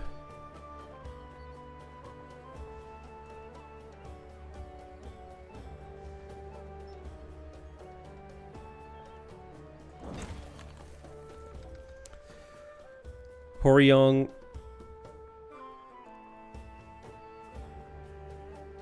You definitely need to build the Kothon. Let me see. Adjacency. That's a +4 adjacency over there. That's great. It'll take 5 turns. Make sure we use our boats to kill here because we do get gold and signs for killing with ships.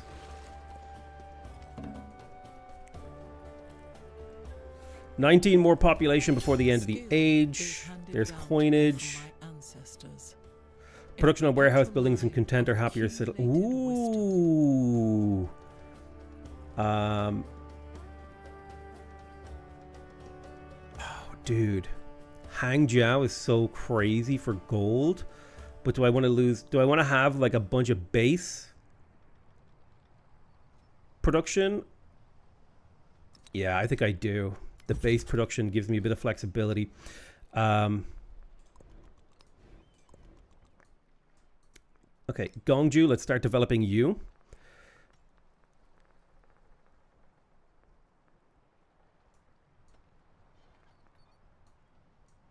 One, two, three. So you've got a good tile over there. Let's get yourselves a granary so we can develop you there. We'll get you a saw pit as well.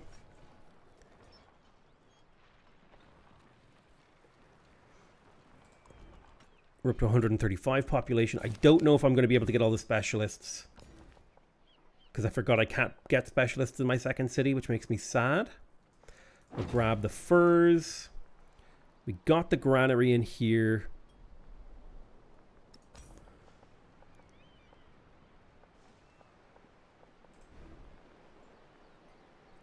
The villa would be a good pickup. So I'll crack that down because it's happiness and influence. I knew Age of Wonders 4 coming. No, we're going to be playing Civs soon. Tomorrow? I'm going to take inferior tactics because I don't think it matters if we're weak against these guys because the age is about to end. And then minus happiness in cities is fine. It's only a small amount of minus happiness.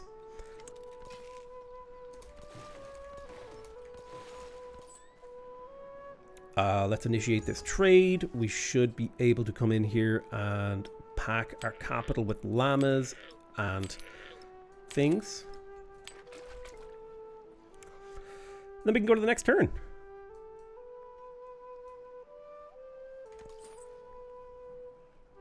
Ooh, I need to talk to her and improve trade relations so that I can trade with Manchester, because Manchester has gold, which means empire-wide gold per turn. Plus we got Trajan's Market. Wasn't trying to go for that.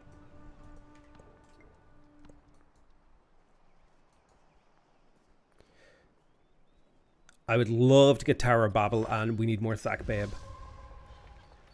Okay, one more fishing tile, so we're going to switch you back to a fishing town. You make 57 food per turn. I would love to buy these buildings. Let's get the granary. 137 pops. I don't know if my capital is going to do it soon. We'll go for the food in towns for connected settlements.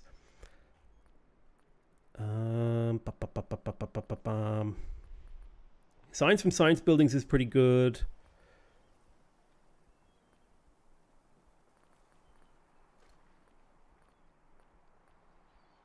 Yeah. Literature. Gotta say, this has been a very satisfying game so far. I've been having a lot of fun playing as the Joseon Empire. I think it's a really fun Civ. Bursa and amphitheaters. I don't think tech is, like, anything we unlock now before the end of the age isn't going to be super important. We definitely want to work food, I think, in Pyongyang. In terms of technology, we don't even have codex slots. I doubt we'll finish mathematics before the age ends. It would be cool if we could pull off spherical Earth. We'll see if we can. It's unlikely. Oh, I accidentally hit end turn. That's okay. How's the new update? The peace deal seems half cooked to me, but better than nothing. Well, I mean, considering it was already 1/4 cooked, half cooked is like twice as good. Yeah, we want to keep growing. Tower of Babel. I need to figure out how to get more pops into the capital, and I think unfortunately it's going to have to be through just specializing as many towns as fishing towns and cramming as much food in them.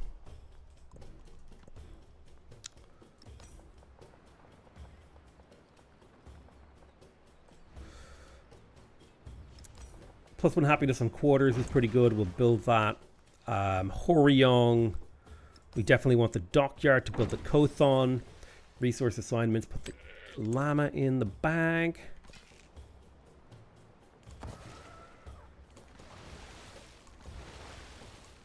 But like the crazy thing about the peace deal, like that's the sort of thing that a dev could have whipped up in a weekend. I'm not even joking. Like the peace deal thing that they implemented, like a modder was able to make a just as good or whatever. Yeah, I don't think we're going to hit Sack Bayob. I should have been placing more specialists and focused a little bit better. We can still get Tower of Babel pretty comfortably, I think, here. All right, so we'll build a brickyard and the saw pit. Then in Daegu, we have all our warehouse buildings. In Horyong, we have all those buildings. In Gongju, we're missing the brickyard, so let me build that. Wonju could use the granary right there. Go to the fishing tile, respond to diplomatic actions. I think happiness in cities is actually pretty useful at this point in the game. Go to the next turn. I gotta say, I had a lot of fun playing though. Like this is super, super fun, this Civ.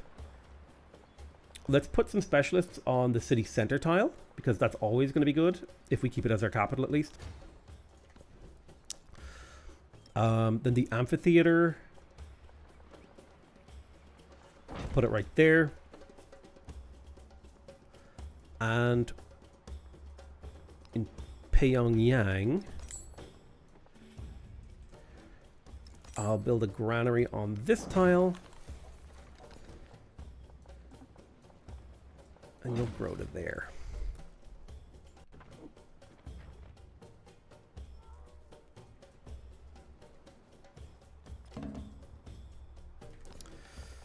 Okay, Horyong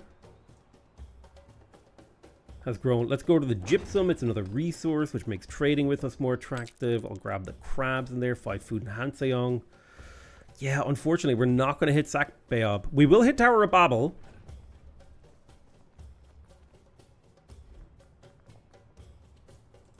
Ooh.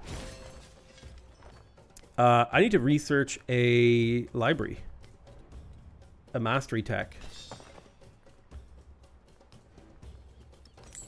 Well, build a library. Boom. Narrative event. There you go. +1 science in all settlements. Hopefully that's permanent. I don't know if it actually is. Research navigation mastery and build a lighthouse. Uh-oh. Uh-oh.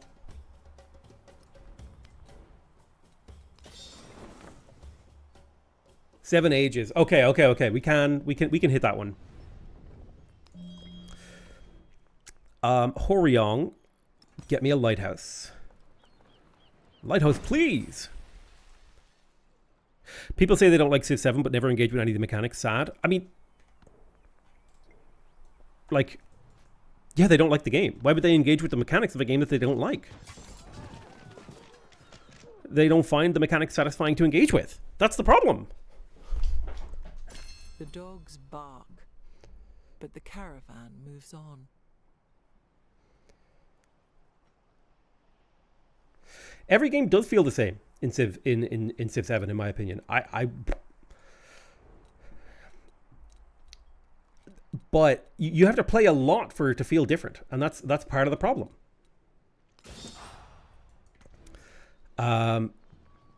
Because it has bad mechanics. Well, that's like your opinion, man. All right, I'll do a research initiative because I want to get the navigation mastery a little bit sooner. Don't care. I don't know. I enjoyed this gameplay session. I'm sitting here with like a half a smile on my face. I'm enjoying, like, which is of no use. It's a fun game. It's just not the same kind of game that I was expecting. And I think people kind of like. It's time to get over it, guys. Okay. I think it's time to get over yourselves. It's like yeah. You don't like the game. That's cool. Wait, why are you hate watching? There is another world, but it is in this. +1 capacity, excellent. So we got another triumph. Let's grab Code of Laws. I think the exact things that I do don't matter as much anymore. I would still like to build up more monuments because monuments are really strong. Culture is so powerful. If I could get a few more monuments built, I think it would really launch my career. But I also want to build Kothons and stuff. So what's more important, the Kothon or the monument? Go for the ads. I have ad blocker. So 8 gold buildings doubled. Ooh. Let's see. We got the lighthouse in here.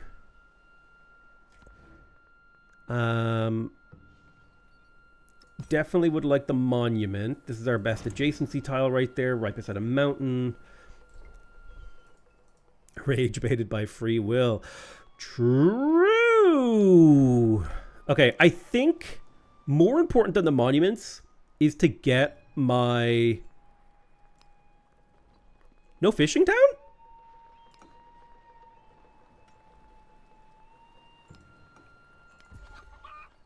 Weird. Is to get as many of my Kothons up as I can. So I'll start making that a priority. I might be able to get one more up before the age ends. Nah, I'm going to focus on the monuments. We got as many Kothons as we could. Oh, a scientific attribute point based. +1 science. That's actually so huge going into the next age, starting with +1 science. Let's get a specialist on the palace. God, we got up to 8 specialists. We were so close. I misclicked a couple times, and if I had placed my rural specialists a little bit more, rural workers a little bit more intelligently, I would have been able to get this. And it would have been so good to have basically maintenance-free specialists in the next age. It would have been so good. But we're going to have to think about maybe something else.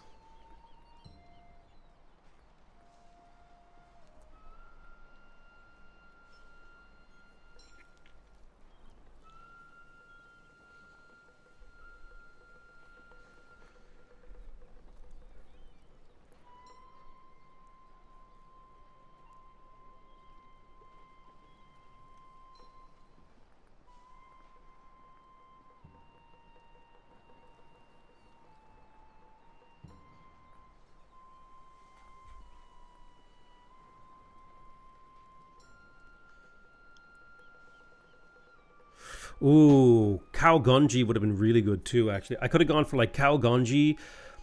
We need more Sack Bayob. Like extra specialist limit, cheaper specialist maintenance.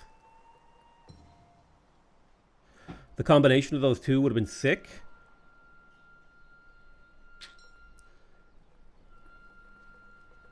I regret my work.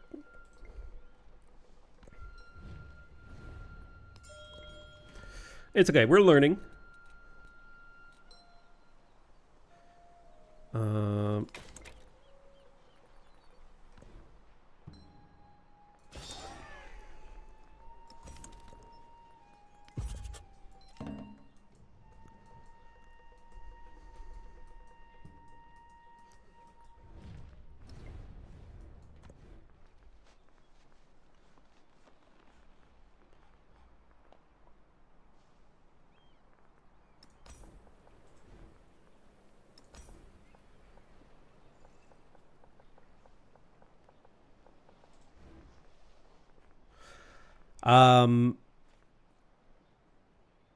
Villa, amphitheater.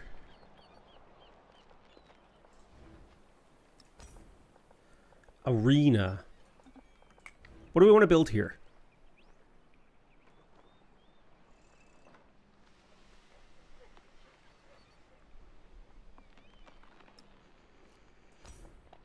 I'll grab the amphitheater for culture. Culture is pretty strong and useful. I don't even know if it'll finish in time. That's fine. Okay. Maybe I could squeeze out another Kothon here. Yeah, I think I can. I want to look for a really good one. If I can only purchase one more, I want it to be a decent one. Here's a +3 adjacency one. Yeah, that's a good one. Kothon Dockyard. Boom. The Age of Antiquity is ending. Odysseus, our Age of Bronze is ending! Do you think Chris Nolan plays Civ?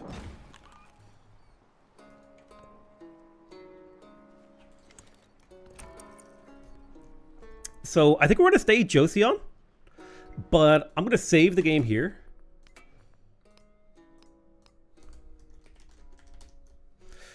And, if I can stream tomorrow, we'll stream tomorrow. But I think that's it. We're done. Now, before I go, I have a really, really important mission for everyone here, okay? Listen up. So it's a friend of mine's birthday. And they're going to be streaming later. I need you all to make note of that. And to go to their stream later and throw it on in the background.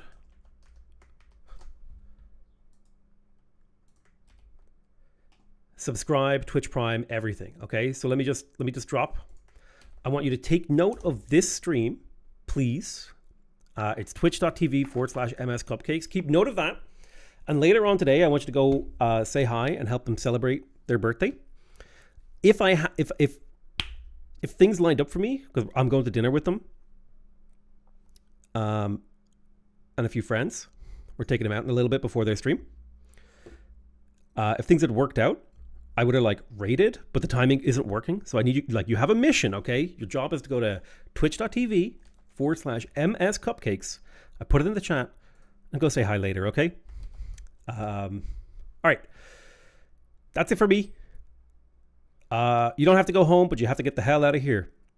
A nice 4-hour stream today. Hopefully, we'll have time to play more tomorrow. Maybe we can continue the save, and we'll kind of generate more funsies. All right, I love you all very much, and I'll see you guys next time. Bye-bye!